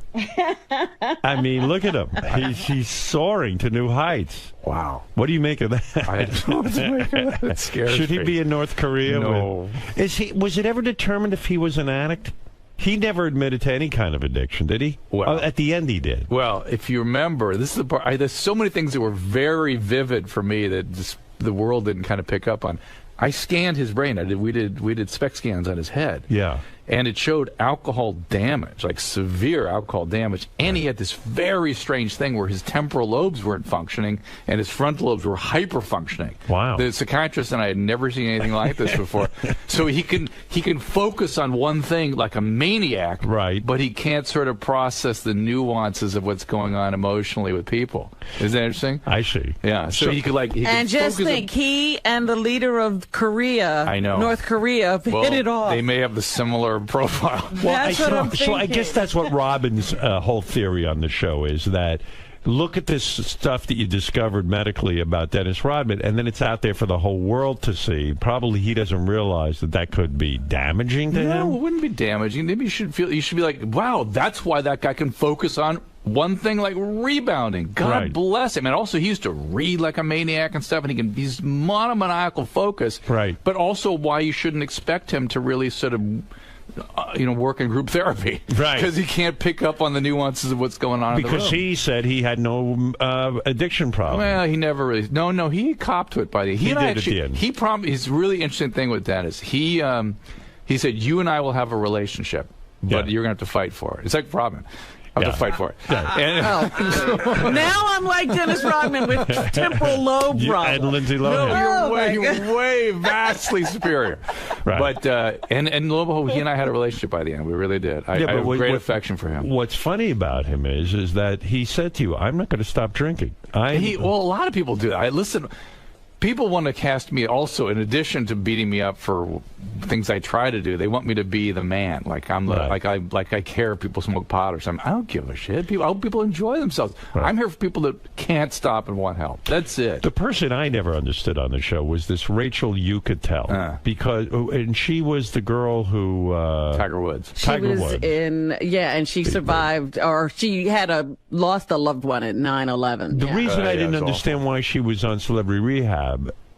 She was addicted to absolutely nothing except for love. It seemed like you were grasping at straws. It seemed a little bit of a reach, but she actually really responded to treatment. I mean, she has now a baby and a husband and stuff, and her relationships were a mess. Right. And she really did some good work, and we sort of constructed her. I mean, understood her as a love addict, and she was getting going with pills and alcohol. Make no mistake about it. All right. And she didn't make much of that, and she didn't want to really look at that, and so we looked at the primary thing, and motivating that is this interpersonal thing. I see. And lo and behold, once she got better with that, she didn't use drug and alcohol. Look at you. Hey, so you're here promoting now. Now you've backed off celebrity rehab type stuff. Yeah. And you're on HLN, which is Headline News. Yeah. And you're doing a nightly show. Yeah. And what is it? You didn't know that? No. How do I know that? It's right now. It's news. It's HLN, so it's a lot of Nancy Gracie kind of stuff, and so we're doing Jodi Arias 24/7. The other thing I'm doing is a podcast at drdrew.com, and I'm podcasting with Corolla again. And we have the #1 podcast in the country right now. Now I thought Corolla said he had the #1 podcast. Then he and I together beat him. Is it Love Lines, basically? We don't really. We do it just like you and I are right now. We don't do a lot of calls. It's just not really Love Line. Really? Yeah. No teenagers calling in about sex? We'll occasionally get 30-somethings calling about whatever, but no, it's just us kind of chatting, just like this. I always felt that you and Adam were very strong together. Yeah. But it was great when you took the calls from teenagers and they would ask these sex questions. I still do Love Line with Mike Catherwood. Remember the guy from Dancing with the Stars? Yeah. You do that on the radio? Yeah, that's on the radio, yeah. Oh, you do that on the radio? Yeah. You do a podcast with Adam? Yeah. Can you make any money doing a podcast? He does, like crazy. But you don't. If I can hang on to his engine, I might. Right. You're seeing where it'll go. If I don't, he'll kick me out. Adam's ruthless. He just if I'm not producing for his little pirate ship, goodbye. Right. He's a real businessman. He is. It's no fool. And Robin likes that. That's good. Yeah, that's where Robin and I can find common ground. So Dr. Drew, you suspect every giggle. So the Dr. Drew podcast is available on iTunes. Yes. It's the #1 podcast, but Adam hasn't paid you any money yet. No, Adam doesn't pay me. You have to click through an Amazon at my website. That's how they make money. I see. And then they sell ads and stuff, too. So what is that, an hour show? Yeah. And you go on there and you take phone calls. No, well, we do some calls, but I like Robin. Listen, you watch the show. Robin, she's obsessed with you. I know the HLN format. Sure, I watch the show from time to time. Do you follow the Jodi Arias thing?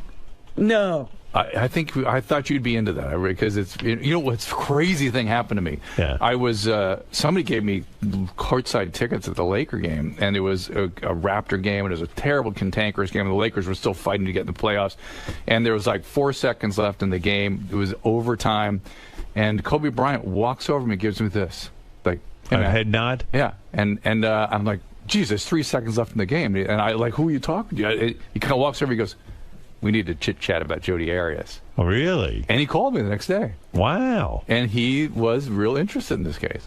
No kidding. Have you ever talked to him? No. Kobe Bryant? Could not have been a greater guy. Wow. I mean, I had one of the funnest sort of conversations with him. And why is he so obsessed with Jodi Arias? It's a hard thing not, if you get going with it as a man, it's hard not to. You would have liked. What is your fascination with the fascination? It's not mine. It's the world's, which is that she's this sort of attractive young woman who's got sex tapes. These incredible tapes she took of she and her boyfriend interacting, where it seems like she's like completely into this thing, and they're talking about anal. You would love it. Right. He's tying her up and anal sex, blah blah.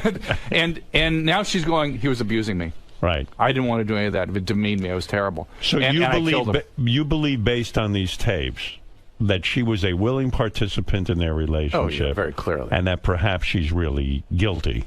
Oh yeah. Well, she said she did it. Just now she's saying... No, I mean guilty not because she was in self-defense, but guilty because she just wanted to bump So I put teams of psychologists together, and we sort of analyzed her as a borderline with psychopathic features. Yeah. And lo and behold, the psychologists now are on the stand with the actual psychology testing showing that indeed that's what she is. Why did she do it, do you think, then?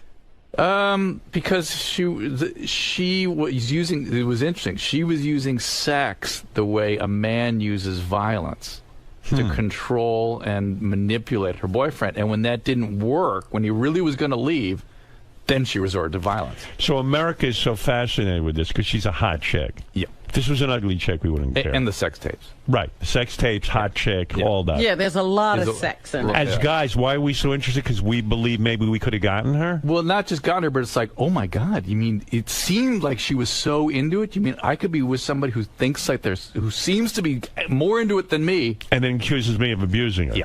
That's your body goes, whoa.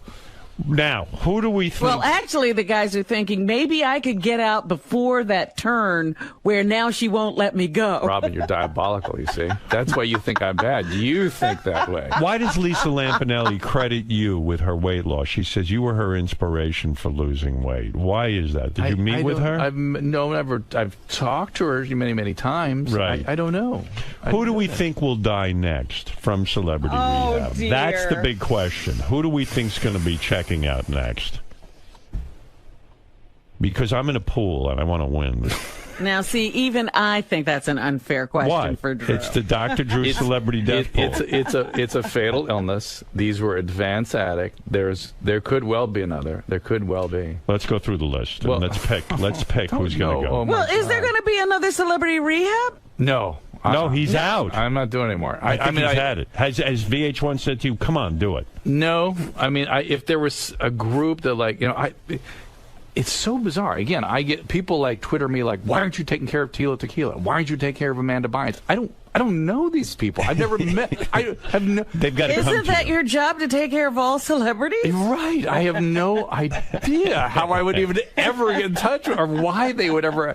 I would be happy to refer them somewhere if people ever called me. Somebody sent me a tape on the internet 𝗻𝗄 just put out, where she says, I have powers and can manipulate air and energy. Wow. Have you seen this? No. And she is waving her hands in the air like this, cupping the air and trying to demonstrate this power that she has. And she's saying, do you see how I'm moving the air around? That's psychotic. And she, of course, nothing is happening, but she is convinced that she's doing some hallucinogenic thing. I've had her on the show. She seemed fine, right, Robin? I mean, seriously. Well, she was okay that day. Yeah, she was fine. I don't know. It's weird. All right, let's figure out for my celebrity death pool who's going next. Andy Dick seems like he's good right now in recovery. Yes. Okay. Do we trust that? He's got bad illness. Andy could, Andy knows he could go. He could relapse. Yeah. Steven Adler seems okay. Seems okay. Dennis Rodman is now an ambassador. We know he's okay. I'm Sizemore. I just had on the show. He seemed okay. Looked Think good. about Tom is great, but and Tom isn't he just the greatest guy? Yeah. He's just a very interesting guy. But he has hope to die addiction. If he goes again, it's going to be bad. It's right. He's got to. So there's somebody that if he's the saddest case to me because the guy had a real fucking career. Some of these people you counsel, they were going nowhere anyway. But Sizemore had a real acting career. I mean, he was on the fast track to the Oscar. Yeah. He's a real talent. He's a real deal. And he's been robbed of that, and we've been robbed of it. Yeah. But if he stays sober, he'll be back. I mean, Robert Downey's, look at him now. You know what I mean? And the thing that Robert did that they all have to do is they have to drop out and think they'll never work again. Right. You have to hit rock bottom, in other words. But they have to, because many hit rock bottom. Like Robert hit rock bottom and then went back to work and then went back to work and then went back to work and then relapse. He's got to stop and go, maybe I'll never work again. Maybe I'll never be an actor. I don't know what the hell. Just as long as I stay sober, that's all that matters. Right. Sober has to come before work. You can't even think about anything else for a couple of years when you're somebody like that. What about China, the wrestler? Maybe she's having a hard time, you think? That's not going to go well. Amy Fisher is doing okay. No, you don't know. What are they laughing about back here? I'm just laughing. Is there Amy fans back here? No. Gary Busey, I don't think he's on anything. No, is he? No. I just think he's fucking wild. Well, he's had brain injury, right? Yeah. He's had a lobotomy.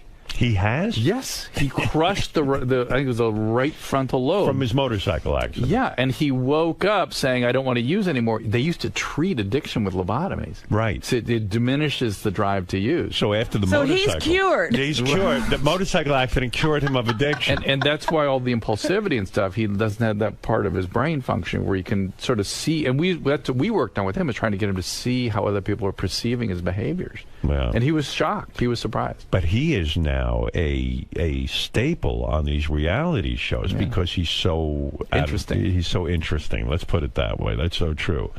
So who knows who's going to be next? I mean, you can go through this list all day. We just don't know. So my celebrity death pool, I'm probably no better off having. You're on help. your own. A dartboard. It's a dartboard. But you make but as you know, it gives me a like agita. It gives me a horrible pain in my stomach when you put it that way. But that's right. These are truth. really sick guys. We know. And listen, if I can make a few bucks, why not? No, in my death pool. No, and if any of them, I'd be delighted to help any if they want to reach out. But I don't have any contact with any of them. You know what we ought to do for all of them? Put them in a motorcycle accident. They'll all stop using. Well, we just do it. There you go. Lobotomy. That's right. It's weird. The lobotomy works. Well, so what? Side effects. So what? How much thinking do you need to do? All right, listen, Dr. Drew, the big show. This is why you're here. Now, you know what? I'm here because it's been too long. And the strangest thing of all, by the way, is I'll do this show, and for 2 years afterwards, almost half the time, people come up and say hi to me. They'll go, "I love you on Stern." Yeah, well, you're great on the show. For years after. It's great. And I think even this new HLN show, Robin can approve of. Because Robin? Do you approve of the this is fine. This is fine. He's not exploiting it. Robin, before I do anything in the future, can I call you and double check and make sure you approve why it? not? No. Go live your life, and then I can comment on it. Right. It's so painful, though, Robin. It is. Yes, Doug. What is it? Robin, let me finish my sentence. I know you're going to want to jump in, but you really, I mean, you got through saying it's because you don't know Dr. Drew that you would really pause and say, I don't know he has a good heart because I don't know him. Well, she doesn't know him, she's saying. Yeah, I know, but... why could I say he has a good heart if I don't know him? I don't know Well, Robin him. is being correct. She does not know Dr. Drew. So she can only go by his actions. Yeah, but you yourself said it just seems a bit petty. You yourself said it seems. I mean, you're not that. No, I am not as sure as Robin is that the show is so bad. I think there is some good that comes out of it. Yes, and I think Dr. Drew does have a good heart. I don't know him. He seems like he's trying to make a difference. I do think Dr. Drew has a good heart. You're surmising his motivations and all of that stuff. That's wonderful for you. I am. Oh, my God. And you know what? Oh, my God. But here's the deal. Robin has her point of view. Robin, I am not... Thank you, Doug. You don't like Robin's point of view. I love Robin, but it's pissing me off. But Robin, I am not perfect. I am not. You know that, right? I thought you were. No, I'm not perfect, and I've got weaknesses and strengths like anybody, and I'm not claiming to be anything like that. And if that offends you or something, Robin. Oh, I'm not offended by anything. Will you stop it? Now who's the narcissist? You think I really care about all these things? Good point. I think Robin is disturbed by some things that you're doing. But I do have that one little problem with exploiting people who are incapable of making a good decision. Yeah, the consent thing is really an interesting question. Is it possible Robin's in love with you? Oh. Do you ever have that used to be. No, I'm not anymore. I've let her down. Oh, that's even worse. Now you've really broken my heart. This is just, now it's... All right, Irene, you're on the air. Yes, Irene. Used to be. Oh, hi, Howard. Hi. A long-time listener, and I love you. You're my king. What I have, Dr. Drew, I totally respect what you do, but regarding celebrity rehab, I've been in AA for 22 years, and what I find about it is bullshit. The celebrities are pseudo-representatives of 12-step programs, sending the message out that nobody recovers. Like, for instance, David Hasselhoff eats a burger off the floor and then goes out singing. Yeah, but a lot of the celebrities on Dr. Drew's show have recovered. But let's some of them have. But let's send out a good message. What's the right message to send out about recovery? Because you know I'm deeply committed to 12-step. I mean that is the answer. But the thing is that the celebs are what is 12-step? When in fact it feeds their ego, and their ego needs to be smashed. She's saying putting them on TV feeds. Yeah. That's they need humility. You're absolutely right. And if they don't find that, they aren't going to get better. That's absolutely right. Is that why they make you like clean toilets with the toothbrush and rehab and stuff? That's the classy way of doing it. Oh, right. Are you in the West Coast? Mm-hmm. Yeah. I'm in LA. Yeah, so she knows the Pacific group. Right. But 12-step really is just a guided relationship. Is that where you got to get into God too and give yourself over to higher power? Faith. You have to let go. Have faith that you can let go. That's really what that is. For I don't some even people, know what that means. Very evolved concept. That's too evolved for me. It is. Look, it's first understanding your condition and realizing you can't control it. That's the number one thing. Hasselhoff goes out and says it's part of recovery, and it's Wait a in second. fact not part of recovery. What is? That getting loaded. Eating food, No. relapse. No, listen. Never mind that. I'm cutting Irene off. Okay. I'm bored. I'm bored with her. You got to give yourself. You got to admit that you have no control. It's a part of your brain you can't do anything about. It's a motivational disturbance that's deeper than your consciousness. It colors everything else. Everything else serves it. Not you can't do anything about it. The motivational distortion. You love drugs and alcohol more than you love anything in your life. Right. That's the reality. Got to accept that. You got to accept that. And you can't control, you can't do anything about it. The second, you have to stop controlling everything in your life. That's some concept of faith. So how do you control it if you're not controlling it? You have to control your addiction. No, you commit today to not using. I see. You say I'm an addict. I'm an addict. Today I'm not going to Today I'm not using, and I'm going to use the support of others to prevent that. I get it. Okay, got it. All right, one more call. Let's go to Hemp. Hey, Howard, good morning. Got a question about your degenerate phony phone caller, Richard, and what Dr. Drew thinks of Richard. Not sure how often. Never mind Dr. Drew. I think Richard's got a problem. I'm fascinated with Bigfoot. Bigfoot. Fascinating. Oh, boy. You like Bigfoot? Fascinating. Really? What a Bigfoot. fascinating guy. Yeah. Oh my Why God. didn't you do a celebrity rehab, but with like the Wack Pack, like Bigfoot and? Great idea. I just imagine Richard should be in there. Just one group session with everybody. You know Debbie Richard Christie, and, right? Oh my God. Yeah. Do you know Richard Christie, right? No. You don't know him, the guy who works on my show, Richard Christie? Maybe. He drinks like a motherfucker. Oh, I hear you guys talking about him. Yeah. He's constantly champagne and. That's not good. But I mean, He has to pack the booze before he packs his clothes. So that's not going to go. It's every single day, though. It's every single day. Richard says he goes home, has a 6-pack, maybe a 12-pack, but so this almost every single day. All right, so here's the deal. But he's functioning. Right. You can't, with somebody at that stage, it's very hard to do anything with them because they are functioning and it's still working for You know them. why he's functioning? Because he works for me. You're enabling him. Well, I'm not enabling, but I'm like the job is so much fun. Like he makes phony phone calls. You almost have to get loaded to do that. Oh, that's for sure. Okay, yeah. Oh, yes. You know what I mean? Like if he had to go to a real job, I don't know that he could. I don't know, but maybe he could. He's in the best shape of his life physically. How old is he now? Hey, Richard, get in here. What am I talking about your case? It's gonna. We kind of deal with him, talk to him about it. Yeah, let's talk to him a little bit. We talk to him about it all the time. I mean, it's gonna. We're just not getting anywhere. It's just you can't. Here he is. Look, he's thin. He lost a lot of weight.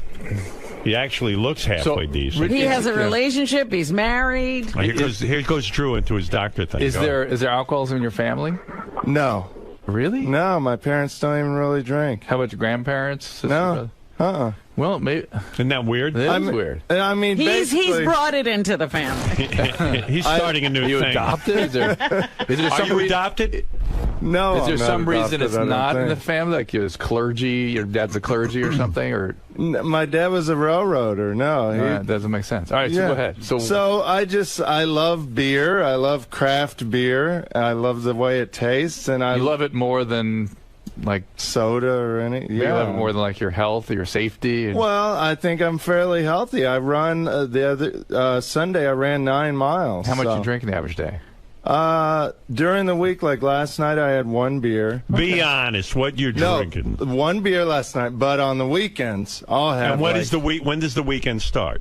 Friday night. Oh, Friday night. Okay, Yeah. go ahead. What do you have on the weekends? I'll have probably I don't know, 10 or 12 beers, like 16 across the entire weekend. No, per night. probably a day. Yeah. It's a lot of alcohol, right? Yeah. And then what about this whole thing when you and your wife get on trains and you pack up like bottles and bottles of champagne and down them?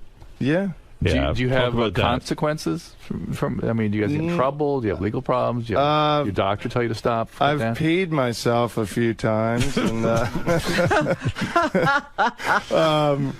had to put me in a wheelchair coming off a plane one time, going to Bubba's wedding. Right. You know, goofy things like that. He murdered 44 people.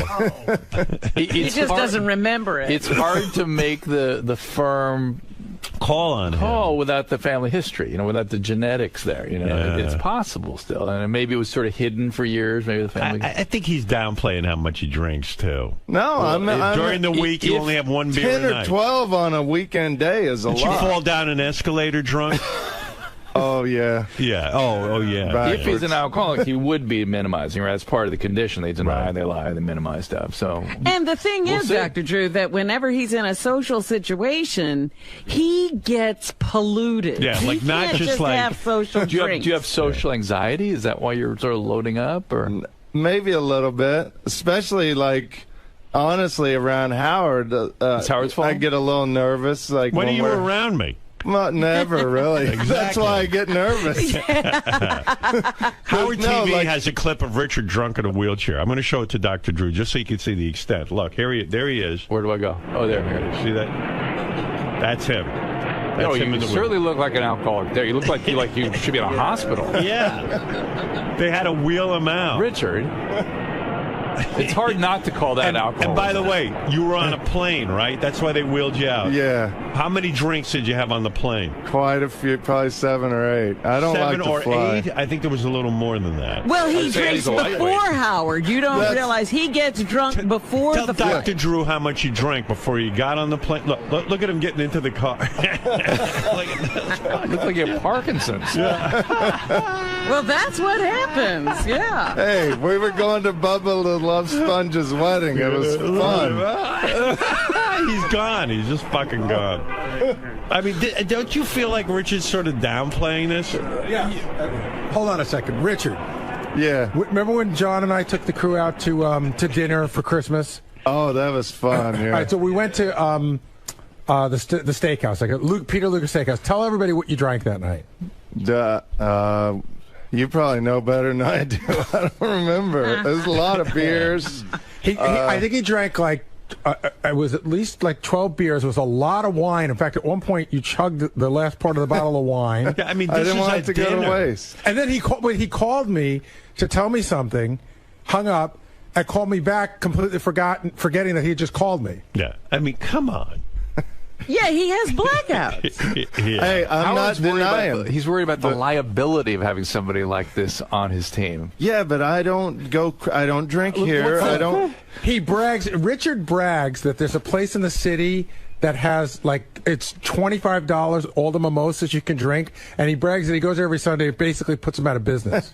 It's actually free mimosas as long as you buy food, so it's like the greatest. I think deal we're going to and they go for the mimosas. Yeah. How many mimosas do you have? I'll probably have about 15 or 20 of them. 15 or 20 mimosas. See, am I denying anything? What's your here? ethnic heritage? Where are your ancestors from? Kansas. Kansas? Oh, no, I mean, like, he means like your ethnic background. I don't think I ever looked that much into it. Where's your dad's family? Irish. Irish. Okay. Irish and German. It's over. It's over. Hey, so that's stereotype. No, that's genetics. Just that's just the genetics. And by the way, I believe the genetics of alcoholism is a survivor gene. Really? Yeah, when you really look at where it flourished. From horrible places. Horrible places that were repeatedly assaulted for multiple generations, like Scotland and Ireland. The survivors had this gene. They were wasted. No. They're activated by extreme circumstances. I see. So alcoholics make like great fighter pilots and great shortstops and great extreme situations. Why are so few Jews alcoholics? It's a great question, and it's the only time you ever see addiction without alcoholism. It's Jews and ethnic Jews, Ashkenazi Jews, and Han Chinese. Only time. Yeah. And I think probably because so many generations of horrible things that that part of it just got burned out somehow. It's like the opposite happened. It's something like back in Egypt. They lived through it. Yeah. Well, probably if we they ate Herosis. I think probably in 2000 BC in Egypt, maybe we would have seen more like the Irish, but it's kept going many thousands more years, and that part's gone now too. You know what's weird about alcoholism too? Like watching Richard drunk like that is funny. Like you can't help but laugh. But and not like, when you're going through it. No, I had fun. Yeah, you loved it. I did. It's funny. He's having fun. That's that moment is funny, but the implication broadly is bad. Richard's going to have trouble. Yeah, you think he's in trouble? He's going to have trouble. I mean, I've gotten a clean bill of health from my doctor. Do you tell him you tell him about the Mimosa Fridays? Absolutely. Yeah. Did he tell you to cut down? Is your doctor an alcoholic or a drug addict? No, he's a good doctor. Yeah, you know what kills me? I hardly drink, and like I started to have like 1 or 2 glasses of wine a night. And I went for my yearly physical a couple of years ago, and I showed a slight elevation in the liver area. Very slight. Nothing, you know. That's what my doctor said to me. He said, so he goes, have 1 or 2 drinks a week. Yeah. And I was like, 1 or 2 drinks a week? And I started to get upset. And I said, well, if I'm getting upset, that means maybe I'm getting too into this shit. And so now I don't drink. I mean, it's definitely better not to drink. Yeah, I mean, can you imagine I'm that sensitive to alcohol? You weren't on any cholesterol meds, statin, or anything? No, my cholesterol's real low. I don't get it. Yeah, see, I had high blood pressure, high cholesterol. I got gout, but a lot of that was the gout and the blood pressure may be directly related to the alcohol. But that's why I started running a lot and getting in better shape. But now I feel like my reward, let's is a nice beer. Howard, let's examine that thinking for a second. Yeah, that's crazy. The gout and that blood pressure is from the alcohol. So that's why I started running. Right. Not stop drinking or cut down. That's why I started running. He'll never stop drinking, I'm telling you. This guy's unbelievable. I have one more point to make because somebody just reminded me of this. So the way Richard lost all his weight is he's got this app, and this app tells you how many calories you can have a day. And there's many times during the day where Richard will give his calories to alcohol rather than to food. Of course. Right. Of course. That's very healthy. How many calories is a beer? It depends. It can go from around 100 up to about 350. So, I mean, how many calories are you supposed to eat a day? I'm at about 1,800 a day. So if you're having 12 beers in one day, that's it, no food for the day. Yeah, but that's why I run 9 miles, because then that adds another 1,000 calories. You're doing a lot to work around this drink. But Richard, what's fueling you when you run? You have to have some protein. Well, no, he doesn't have to have protein, but he will break down without the protein. Right. But he's such a specimen. What's fueling me when I run is knowing I get to have a beer right afterwards. Oh, my God. Dr. Drew, help him. I'm not sure it's possible. But is it really, though, honestly? Yes, honestly. Is it looks beer like as bad as being addicted to, like, vodka and hard alcohol? It's all the same. It's just you eventually get the same amount. Your brain will have you drinking the amount that it wants you to drink. Yeah. Do you know Richard's 50 beers or 3 ounces of alcohol? Whatever. Do you know Richard's doctor has a bar in the waiting room? I feel it. Just in case something's going on with that doctor. I just gotta say. There is a dentist in New York that I heard has wine, so I'm thinking of going there. Oh my God! He never wanted to take care of his teeth. All the free wine. Yeah, you don't even brush your teeth. Why would you care? Listen to him. This is him calling in. Listen. Hardemeyer, you prick cocksucker. Listen to me now. That's Richard. Richard, I can tell you, it sure seemed nervous around Howard. Fuck you doing. But right now... Here's Richard pissing in the street. Hey, what's up, Will, you sexy bitch? All right, I'm going to leave you a message, and this is it. I'm going to take a piss right on the phone right here. In the middle of Manhattan. Girls love this. I'm wasted. You're married? All right, hold on there. I just had... Yeah, the whole thing is a mess. The whole Dr. Drew was laughing. Well, what's he going to do? Howard, Sal just told me, his partner told me that when they travel... And there's a lot of thought when you want to be, when you want to be a drunk. There's a lot of thought that goes into it. Right. So he brings a paper bag full of the little bottles, the ones that you can get through, because they're less Those than 3 ounces. miniatures. And he said, and Sal says the bag just clinks and clinks, but he says it'll be 6 in the morning, and he'll just be pounding them down. Really? Because I hate to fly. I'm very scared of flying, and alcohol just makes me feel so much We saw better. evidence of what happens when you get off a plane. Well, Dr. Drew, you've done him no good. I'm worried, though. I'm open to discussion, though. I'm not denying that I'm an alcoholic. I'll give you something. You hear that? What? What do you say? He said he's an alcoholic. You're an alcoholic. I've admitted that several times on here. Yeah. By the way, this business of, if you admit it, that's half the problem. It's bullshit. It's bullshit. Right, right. You got to do something about it. Richard, stop drinking for a month. Oof. He could get sick. All right. He could have withdrawal, Well, I mean, be careful. Do it. Can you do it? Well, if that's the case, maybe I'll try it a few days at a time or something. He's not doing it. A week. You talk to your doctor maybe before you do it and get, you really be. It's very scary. It is. It right? really, it's really could go bad. I mean, make sure you take your nutrition's first thing to pay attention to, because you can get actually brain damage and nerve damage and stuff. Well, I mean, honestly, I think he has brain damage. I eat super healthy. I think you have brain damage. I heard all about it. It was 12 beers or food. Yeah. That's once in a while. Oh, my God. I probably do have brain damage, but I know you do. It helps with my prank calls and stuff. No, it doesn't. Don't even think that. And go see your doctor, Richard, and have you withdraw for a month. See what happens. I will. Also, the Dr. Drew podcast is available on iTunes. Robin will be watching both and listening to both. I know that.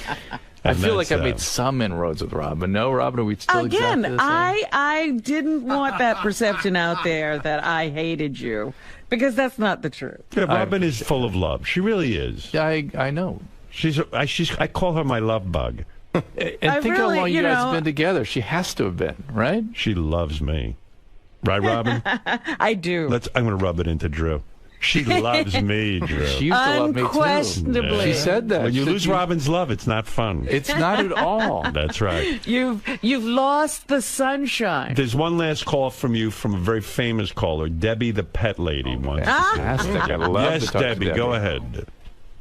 Howard, I want to talk to you in person. Debbie, this is Dr. Drew. Do you know you frighten me, my dear? Are you okay? No, I'm not, because your show has been mean to me. I see how you do me. You know, Drew's show has been mean? Yeah, can I just say something, please? And I won't yell. All right. It needs to come out already. It's not fair what you've done to me. You know, I asked nicely to speak to, like, Gary, and Gary can't even take 5 minutes to answer me, but he answers all your regulars. This is back to getting the wrong seats in the AGT. Yeah, this is AGT. She was complaining. She complains Gary doesn't spend enough time on the show with her. I mean, how does she know what Gary does with the others? She has. Because I see the tweets. I've seen Eric's tweet how he's bragging that Gary got hold of him and is going to help him with something on the air for today. But yeah, when I was writing Gary all 3 days in a row to beg him. Debbie, we're not like Dr. Drew, a help center. Answer your regulars, but why are you? I don't answer anybody. Like shit. You treat me like crap, and you don't want to. Well, if that's Gary treating you that way, don't blame Howard. And Gary can't be involved with you. No, we're treating her fine, Howard. I know you are. He wanted to have me locked up and have FBI come to my house and take my kid away, but that's okay. Her kid? Who's taking your kid? Oh yeah, she has a kid. How do you support? John, the reporter, John. Debbie, how do you support your child? Debbie? What do you mean? I mean, what do you do for a living? What do you mean? What do you do for a living? Nobody works. I'm on SSO, yeah. state. Yeah. And how old's your child? My child's older now. He's 16. 16. Is he getting on okay? Is he going to go to college and stuff? Yeah, he's actually doing very good. He smart. He got good grades. And Debbie, somebody must have advised you to take medication along the way. How come you don't take medication? I think she does. Do you? I was taking. I stopped. Oh, you can tell. Yeah. And all that. You have sort of a bipolar disorder. Is that right? They diagnosed me with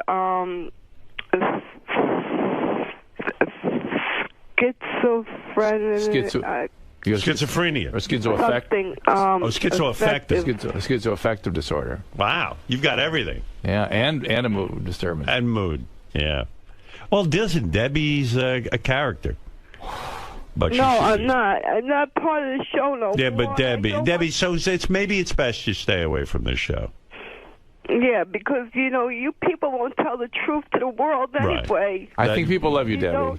I think people love you. We love you, but maybe it's best you stay away from the show. No. Just hear me out one time, all right? I think I've heard you out 1,000,000 times.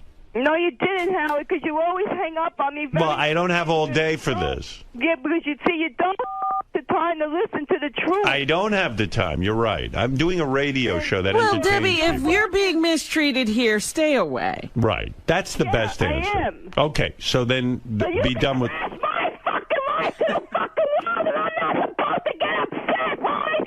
You can trash me out there, and when I want We like you. play nothing else on me, then you fuckers, because I will fuck you up. Do you understand? Yes. Oh. I understood. Well, this went well. Shuli has a thing with her. If you yell back at her, she stops. Oh, really? I don't think so. Hey, Debbie, you better shut up right now. Oh. See? Wow, it worked. Oh, she calmed down. By the way, Richard's in the corner doing shots. And who can blame him? It's fun. Let's join in. All Why right. did you let that, John? I don't know, Debbie. Please. We didn't do stay anything. away from the show. Lieberman? Oh, John Lieberman, you don't like?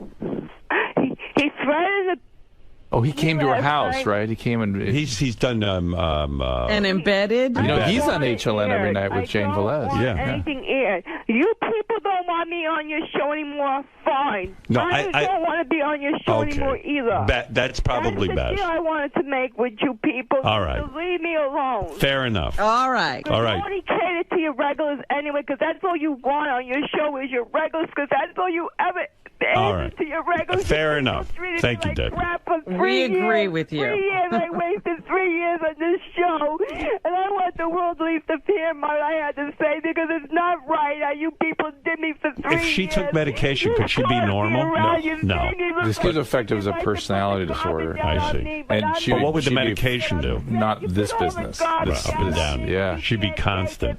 She'd be better. She'd be narrower range.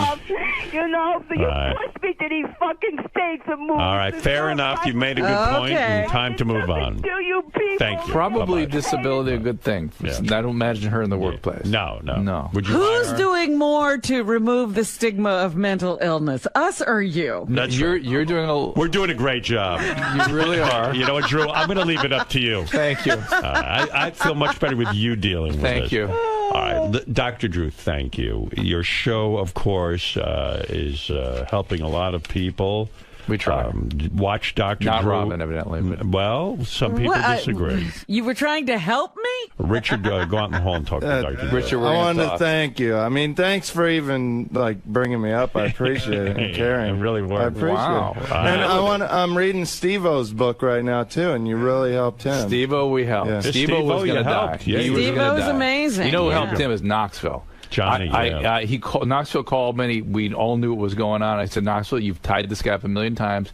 Tie him up now, throw him in the trunk, take him to the hospital. And that's what he did. Yeah. And it's he's alive because of it. fascinating, the story about their intervention. And he was not thinking right for a long time after I that. love that Johnny Knoxville. Knoxville's Just saw him a in great guy. L.A. Spent 2 nights with him. Steve-O's a miracle of recovery. Years now. In Yeah, survival. pretty impressive. Oh. Yeah. Great guy. All right, listen, Dr. Drew, we could enter it up all day, but unfortunately all good things must come to an end. Thank you. And you're right, Steve-O, big success story, Robin. You have to remember that. Steve-O now. I think Steve-O is doing incredibly well. And it again, my complaints came right at the very beginning and had nothing to do with people's results. I'm just saying Steve-O is now stapling his balls completely sober. And That's right. And That's Robin, right. I wish I had consulted you before we published that book. I really do. Absolutely. Stop it. Well, 'cause Stop it it. happened all here You on the couldn't air. apologize at the No. time. Remember that? You defended yourself. South. I did. All right, we're going to end this right now. This is the next time you come in, we'll continue. Thank you. Dr. Drew, thank you. It will go on and on and on. Robin, thank you, and we'll be back right after these words. Mr. Christie. See, some guys are addicted to dirty magazines and webcams, and I like drinking. Richard, given everything that was discussed today, did your opinion about yourself change at all? Do you see yourself and your behavior in a different light? I don't know, man. I just love beer so much. It's not to make it sound simple, but I love the taste of beer. I love feeling good. I love relaxing, winding down with a nice beer after a run. I just love it. So, I don't, if something really crazy happens, then maybe I'll quit. But so far, knock on wood. What will it take? I'm still able to function. We use the same doctor he uses my doctor, so I just told him that I didn't think he was telling my doctor the truth. I do, I swear. I swear. Maybe if you went in with him. I want to. You want to go in with him and describe exactly what's going on here. You can go in there with me while I tell him I have 12 beers in a day. But a lot of physicians don't maybe understand alcoholism per se, and I bet you what he'll say to him is, you need to cut down, watch it, be careful, and that may not be possible for you. You're either going to have to stop. It would be or hard, not. yeah. And we heard Howard say take a month off, and that scares me. You could have full-on withdrawal.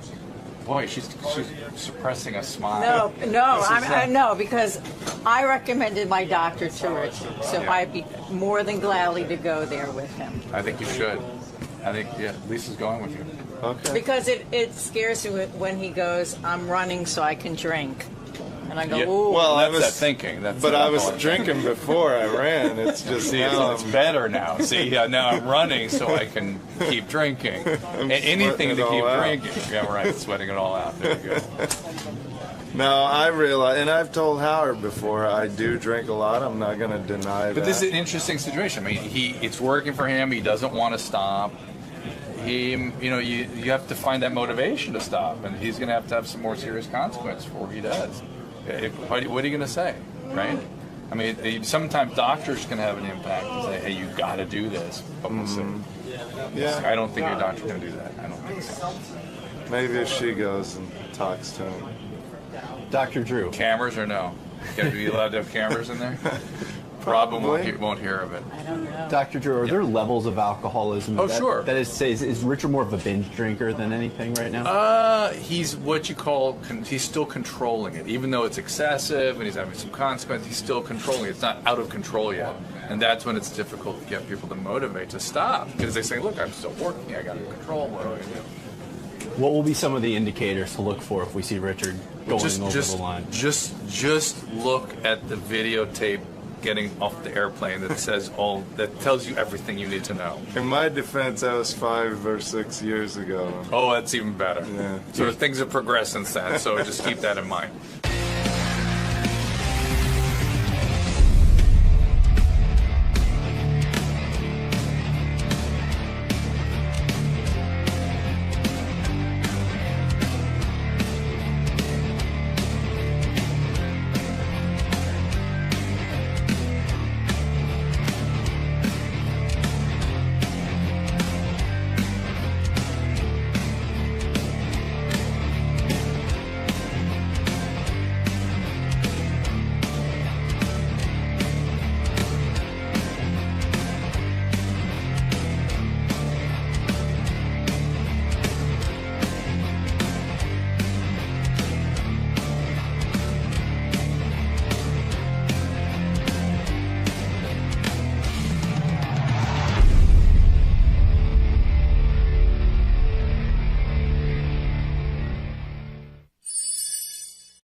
Hey, I'm Mark Maron. I'm sitting back here waiting to go in. I'm here to talk about my book, Attempting Normal. Got the TV show on Friday called Marin. And I've never met Howard Stern. I've never been on his show. I'm nervous a little bit, but I'm watching him on TV, so I think it's gonna be all right. But I have no idea. I'm excited. That's what I meant to say. Excited and full of dread, panic, but just excited. We'll go with just excited. Now you do your own podcast, so this is a little bit different for you being on the other side of the microphone. Well, I'm familiar with it, but I've never been on the other side of Howard's microphone. Very true. I mean, this is a guy that I've, listened to and known about for my entire career, and I've never had a lot of friends been on here. Never figured he knew who I was. Still not sure. We'll see. But it's a big day. It's a big day. Cool. All right, Mark. We'll see you in the studio. Thanks, man. Mark Maron is a stand-up comedian. He's having a lot of success right now. For years, he wanted to kill himself because he was jealous of everybody else's success. Oh, dear. Let's say hi to Mark. Look at you. There's Mark Maron. Yes. Hey, Mark. Good to see you. Good to see you. Nice having you. I wonder who he was jealous of. Who were you jealous of that you were you were really annoyed with your career for a while?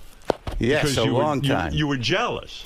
Of course, consumed. Who consumed? Are you? But I understand that. Yeah. When I see other people doing well, it makes me angry and hurt. Oh yeah, absolutely. If you're not doing well, right? But who was it you were jealous of? No, even when I was doing well, I'm still angry with people who are doing well. How can you not be? Right. The biggest one, really, for years was Jon Stewart, quite honestly. Right. Because, really? Well, we had started together, and I kind of knew him. And somewhere in my brain, I thought, if I could just keep my shit together a little bit, there's no difference between us. And there was a period in time when I first started out where he was literally on every magazine every week. I would walk down. The best press ever. And I'd walk down the street, and every newsstand, it was just his face going, "Fuck you, Maron. Who's winning? Who's winning?" It was all about you and him. That's it. The whole world. Now, when you were doing, did you guys come up in stand-up comedy sort of at the same time, you and Jon Stewart? Yes, we did. And he very early on was. He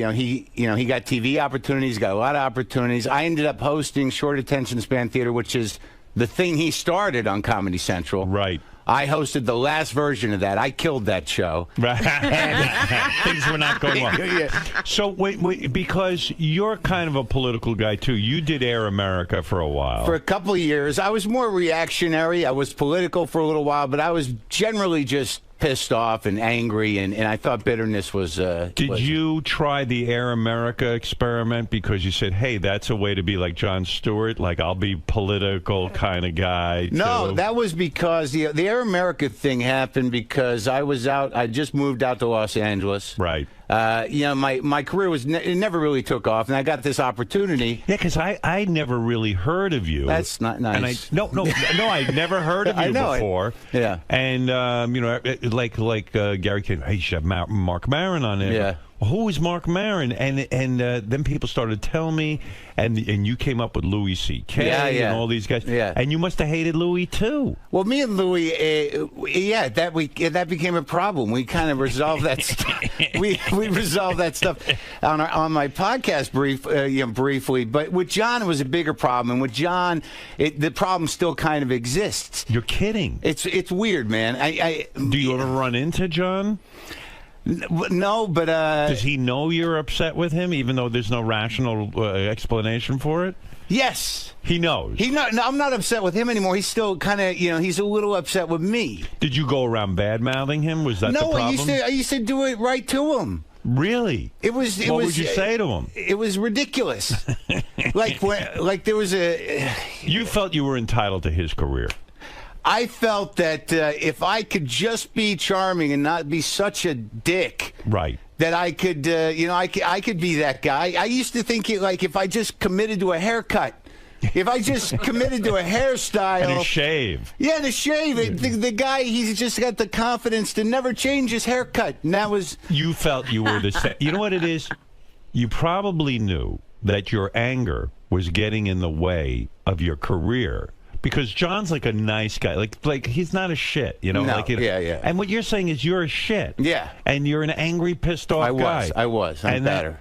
Did you go in therapy to get rid of that? No, you get old and you get your ass handed to you. I mean, you're going to get humbled. Right. Yeah. After a certain point, if you're an asshole, eventually you're like, well, this isn't working out. Right. And you get humbled. You know, your wife leaves, your career craps out, and then that's it. You're sitting with your own shit. So what was going on for you? You were going out for like you auditioned for Saturday Night Live, right? I did in '95. And you didn't get it. No, I didn't get it. And that's the kind of stuff that was beating you down. You'd start to see the other guys in stand-up comedy who you came up with. Sure. Getting great opportunities. Right from the beginning. And you said, I'm as funny as they are. Yeah, and I used to call my manager and go, how'd he fucking get that?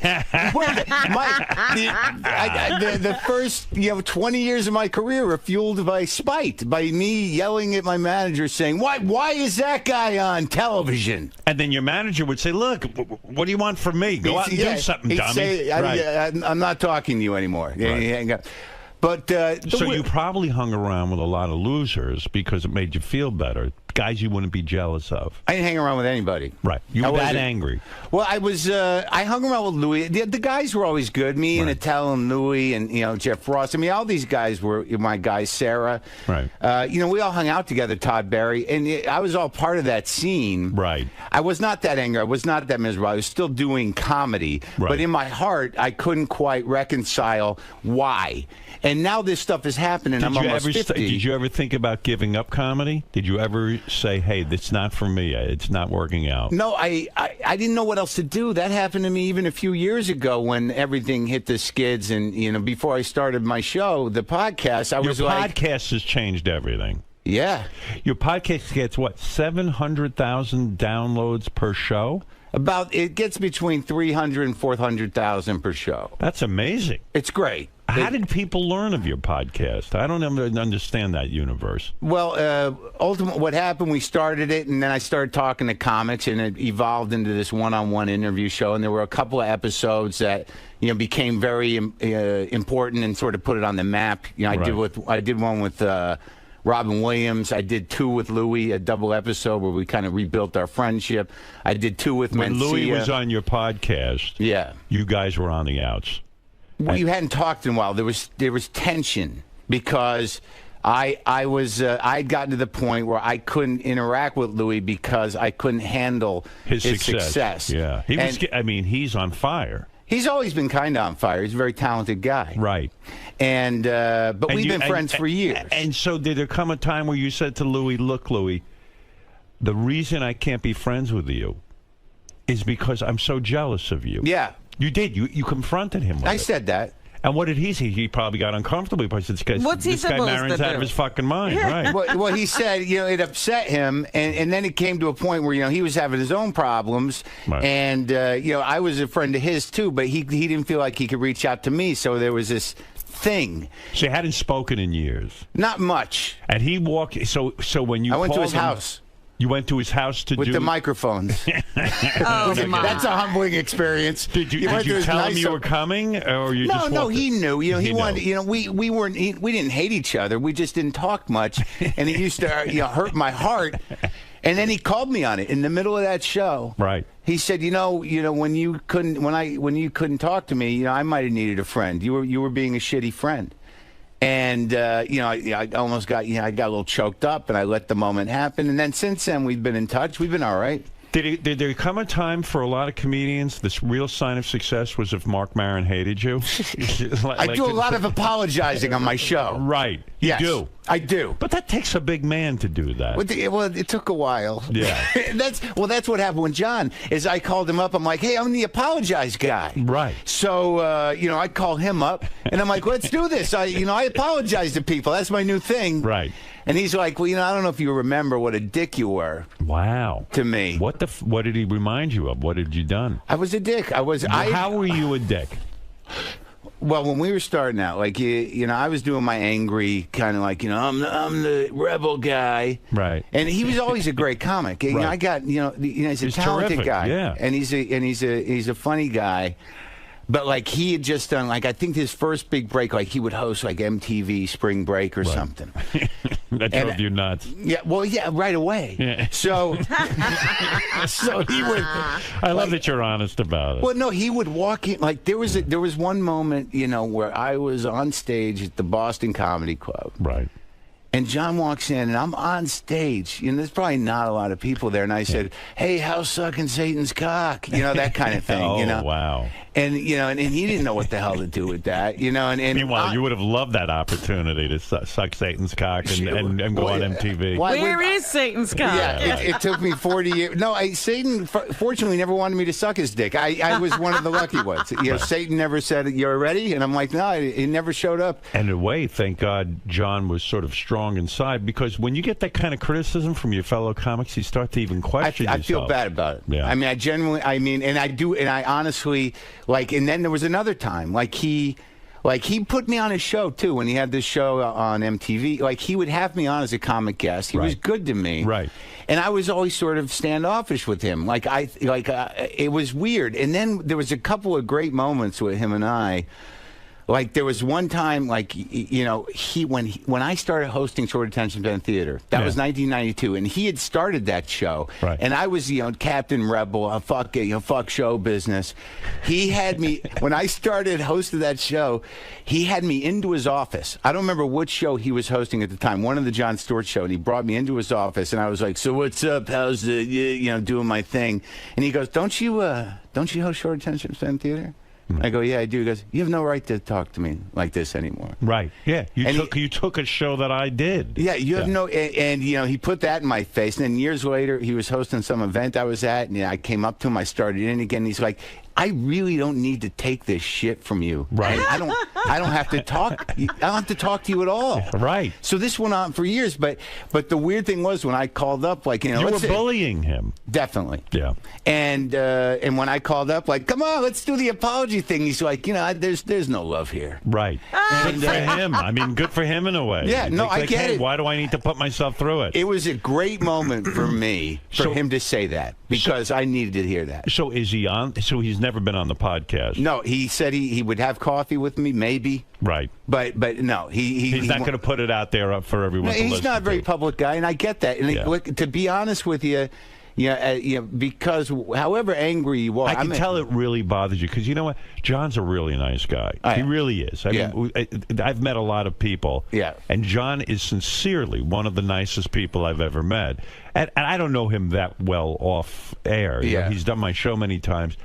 But one time I was hanging out at a hotel, Los Angeles, where I'm up, and John was just staying at the same hotel, and we got to talking. And I said, "Gee, what a genuinely nice guy! There was no hidden agenda, Yeah. So it's got to drive you crazy now that you're enlightened somewhat. It does. It does. But I tell you honestly, Howard, there's when he said. I was on the phone.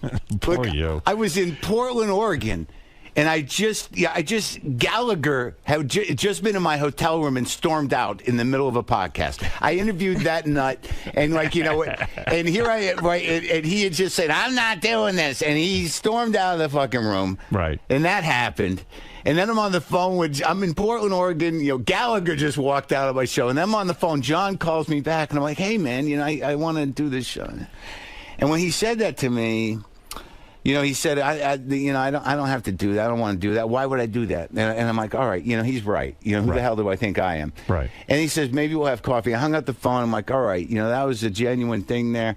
But there's part of me that's like, no, I'm not going to have coffee. There's still, I got to fight. You're still angry. There is that guy still there. It's still there. Yeah. Well, it never leaves. It doesn't? No. Maybe it gets a little quieter. Yeah, it definitely gets quieter. I relate to what you're saying. I have picked up the phone and called people that I have, because of my anger. Yeah. And I have tremendous anger, too. Do you know where it comes from? I believe I do. Where? Well, I know where your anger comes from, because I've read something about your history. Yeah. I mean, it all goes back to parenting and all that. Your father was a doctor. Yeah. Cold and aloof. Yeah, gone. Yeah, a little bit. Yeah. And I mean, and a narcissist, your dad, because he would steal moments from you. Always did yesterday. He did? Because I was reading that, like, even at your high school graduation, your father turns to you at your graduation. My college graduation. It was your college graduation. Yeah, and your father turns to you and he goes, I don't feel good. I'm going to go kill myself. Yeah, I don't want to live anymore. I don't want to live anymore. Yeah. Now, when your dad does that, he sucks your moment. It's your college graduation. Yeah. Why did he choose that moment to tell you he was going to kill himself? No, it happened throughout my life. I mean, this is something that happened throughout my life, and a successful guy, doctor, and I don't know what the hell his problem was. I try to figure out, even in the book. I'm like, I don't know what happened to that guy. I don't know what causes that. But you're right about that's a very good way to look at it. I never really thought about it like that. That he erases yourself. He erases your sense of self. All about him. So if you've gone through your life feeling like you can't get inside, you're an outsider, you can't get your parents' attention. Yeah. Sounds like your mother was very self-absorbed too. Yeah, she's gotten better. An anorexic. A little bit. You once went on the air and said my mother weighs 119 pounds, and she called you up to correct you and say, no, I weigh 116 pounds. Yeah, she was upset about that. Yeah. So in the book, I talk about her getting new boobs. Right. But and she don't care about that. Right. But as long as I get the weight right, we're going to be okay. Is she better with her weight now? She doesn't look at it as a problem. It's just her job. Right. Is maintaining the weight. Skinny. Yeah, that's her job. She once said to me, 5 years, within the last 4 years, she pulled me aside and said, you know, Mark, if you were fat, I don't think I could love you. Isn't that something? This was a couple of years ago. If your mother says to you, if you were fat, I don't think I could love you. Right. And your father steals all your moments from you. It's amazing. I got a sense How of can self. you not be angry about, you're probably still a little kid inside trying to get some attention, get someone to look at you. And then when the world isn't looking at you and is looking at Jon Stewart and looking at Louis C.K., you go berserk and you lash out. And it makes perfect sense. And my own anger, I would do the same thing. I would go into a new radio market and scream about guys I didn't even fucking know. Yeah. Where's yours come from? Well, look, without going into my story, I think that I have a lot of issues in terms of wanting attention. Yeah.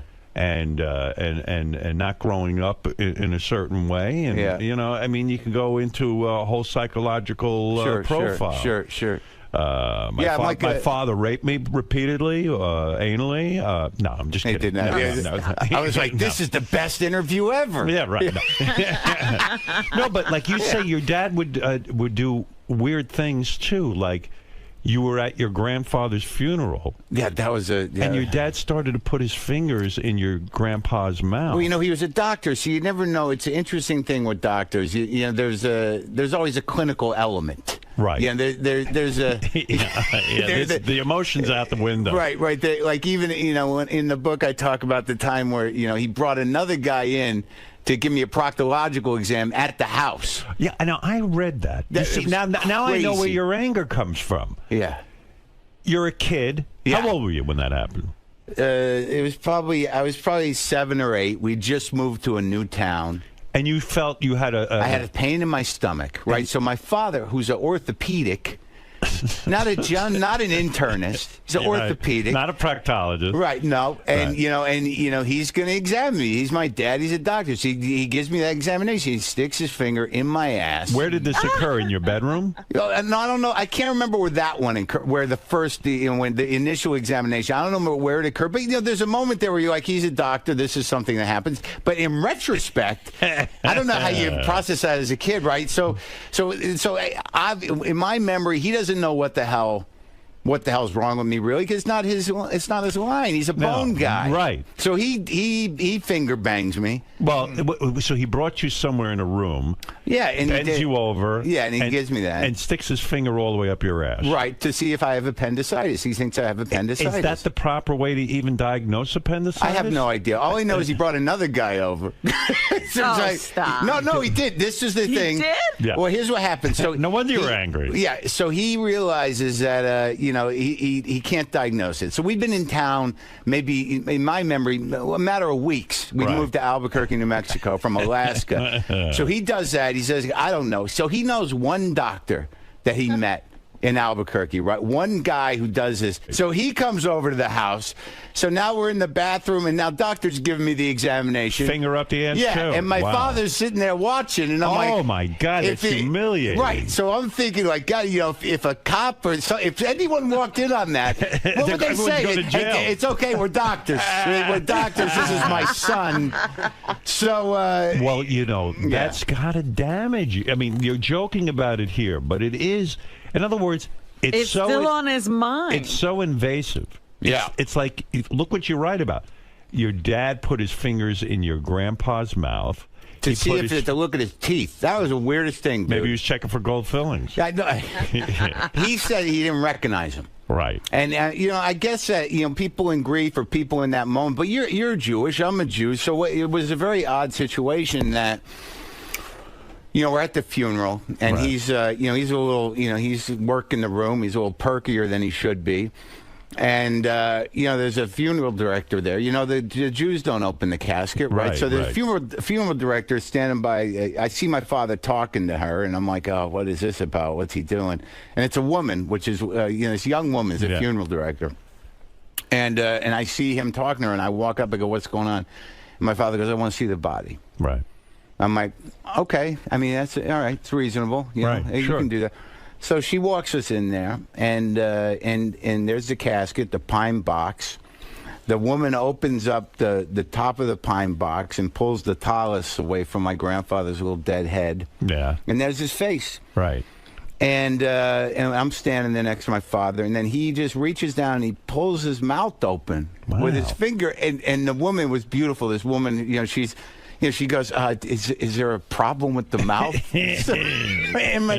And my old man just says, I just want to see his teeth. It's him. It's like if there was a question, yeah, it's him. Maybe it was his way of dominating his dad in some weird way. That, you know, that's what, you know, it was definitely a boundaryless situation. You know what I mean? Yeah. And but did it remind you of getting a finger stuck in your ass? Seriously, like it's like the fingers are going everywhere in inappropriate places. No, I kind of put this stuff in my mind in a certain way because you grow up with somebody who's like that, who's you know, a doctor. You don't always think in that way. You know? Yeah, I guess, but it just seems. Are they happy for you now, or were they also very negative about you going into comedy? Were they not that supportive? I think my father, you know, because, you know, he battled a bit with depression, and it was always sort of, that was my way of I think that the only way that I managed to get any sense of self was fighting them or making them laugh. Like, you know, I could always make my dad laugh. I could talk to him about, I could put his shit. You had to work so hard to get your dad to pay attention to you. Yeah, it is. Right. So there's your anger. That's it? What's the fucking mystery? Well, we didn't fix it. But your dad made you funny. Now we got to look at the other side. No, he didn't. Too. That's bullshit. Come on. He made It was the himself hard funny. work of making his dad laugh, crafting those jokes for his dad. That was the beginning. I think of his funny. I think I was protecting myself, and I think you're right to a certain degree. And you know, I get along with them all right. We'll see what happens with the book. He is upset. There is some moments. But his dad's master plan in life wasn't to make him funny.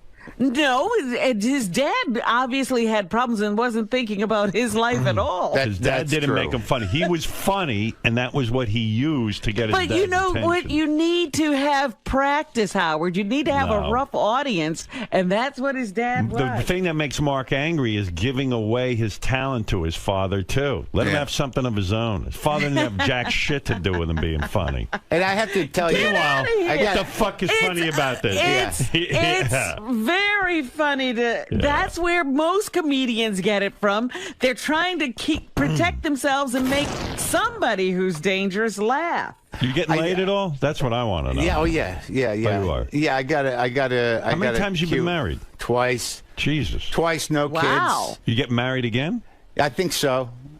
Wouldn't you? I mean, what are you supposed to do? Keep doing it until you get it right. You got a nice woman now. So. I do. She's adorable, and she's how old? She's 29.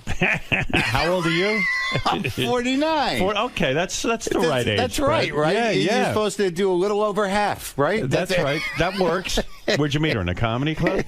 No, she emailed me, and she was she admires you. Yeah, she was she listened to my show, and I met her, and you know, it was touch and go at the beginning, but it's sort of leveled off. She's at the hotel right now, waiting, sleeping. For you. Right. But it's what great. What was touch and go at the beginning? Well, you know, when you meet somebody that way, you know, as a comic, you don't really date much. You get off stage and you're sort of like, what? Really? Okay, that sounds good. Is that how it works? Is it like a rock star when you get off stage, if there are girls sort of hanging around? Lined up. No. And so you take them back to the hotel and you bang them, right? That happens. Yeah, it's not a lot of dating. It's not a lot of romance. No, I don't know how to do that. You know, there was a period after the second wife left where, you know, there was I was kind of trying to fuck her out of my heart. That's not really dating. What went wrong with the second wife? Was she young too? She was 13 years younger. I think she just had enough of me because it's hard being married to a comic. Well, like with the anger stuff, now that I've gotten beaten down and that, you know, I'm more prone to crying than yelling. What a nightmare. Yeah, well, you know, I'm difficult, but it's gotten a lot better. I really think that when the second one left, which I didn't see coming, you know, and she was something else. Was she cheating on you?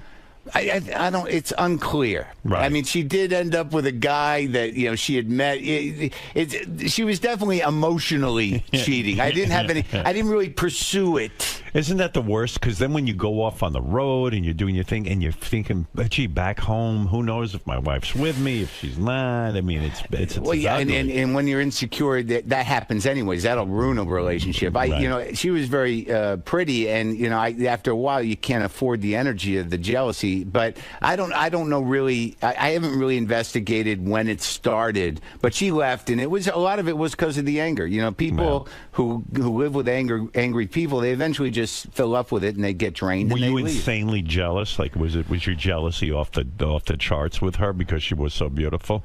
No, I gave up on it because you said I can't even deal with it. Yeah, what do you? Because you're just going to keep making up shit. Like I remember one time I asked her, I said, you know, do other guys hit on you? She's like, look at me, and I'm like, all right, every minute. yeah. Well, that's comforting. I guess I'm gonna have to let that go. Do you know who she's with now?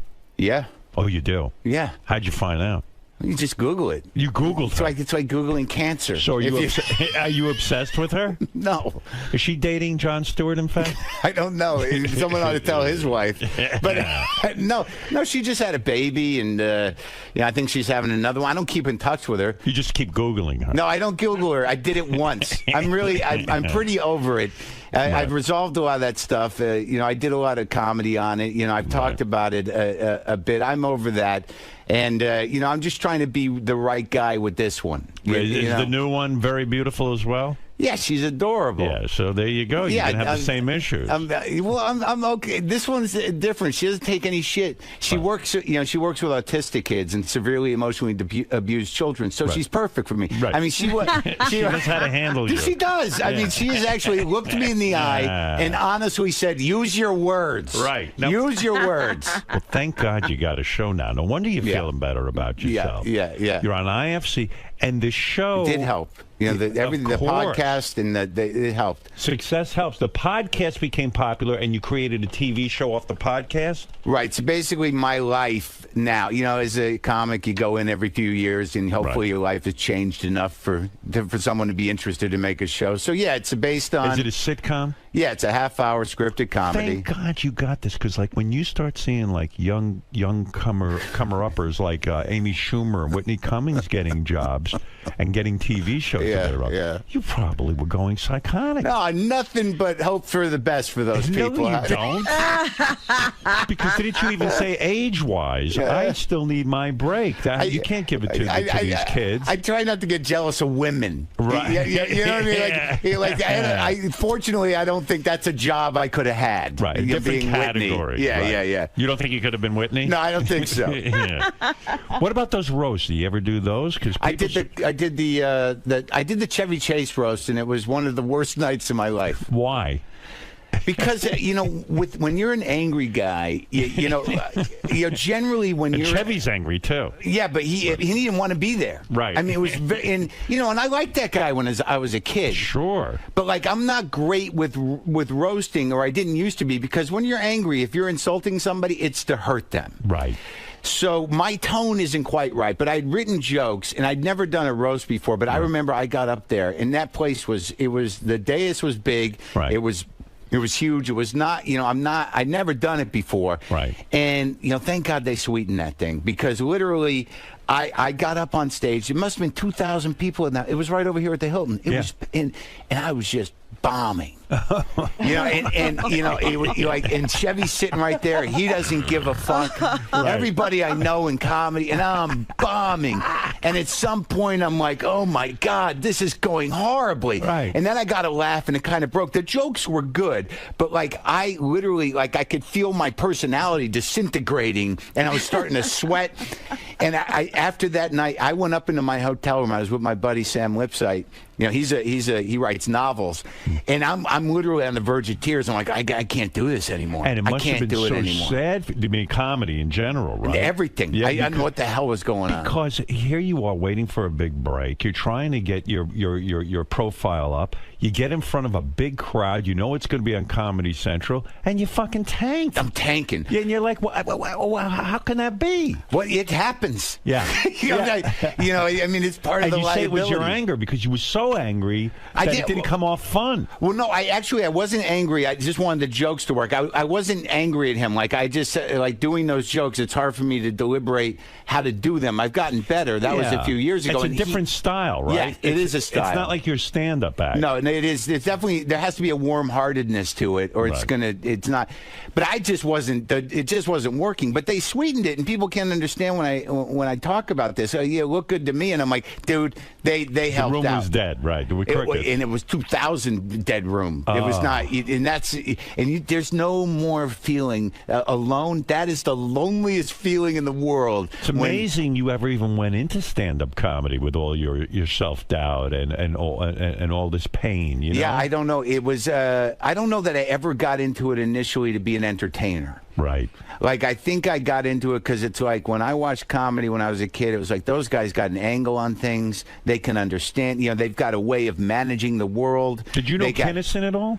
Oh, yeah, I did. I did my graduate work in shopping lines with Sam at the Comedy Store. Oh, were you a drug guy, too? No, I was a drug guy. I haven't done drugs in 13 years. But when I was 21 years old, right, I went out to Los Angeles. Met him. Dude. You hung with him. It was 1987. I went out there to be a comic to Hollywood. Right. I get a job as the doorman at the Comedy Store. Right. And it's right before his time. It's right before he breaks, right? Yeah. I didn't know this guy. I'd seen him once on TV and quite frankly didn't like him. Right. I was like, he screams a lot. I don't know. What kind of comedy is that? And I meet Carl. It was the weirdest fucking time. Dude, I met Carl LeBeau. You know Carl? Yeah, I know Carl. So Carl, everyone's buzzing about Sam. I'm like, I don't know who Sam is. I'm the new head doorman. Carl comes up to me and goes, so you're the new head doorman? I'm like, yeah. It's like,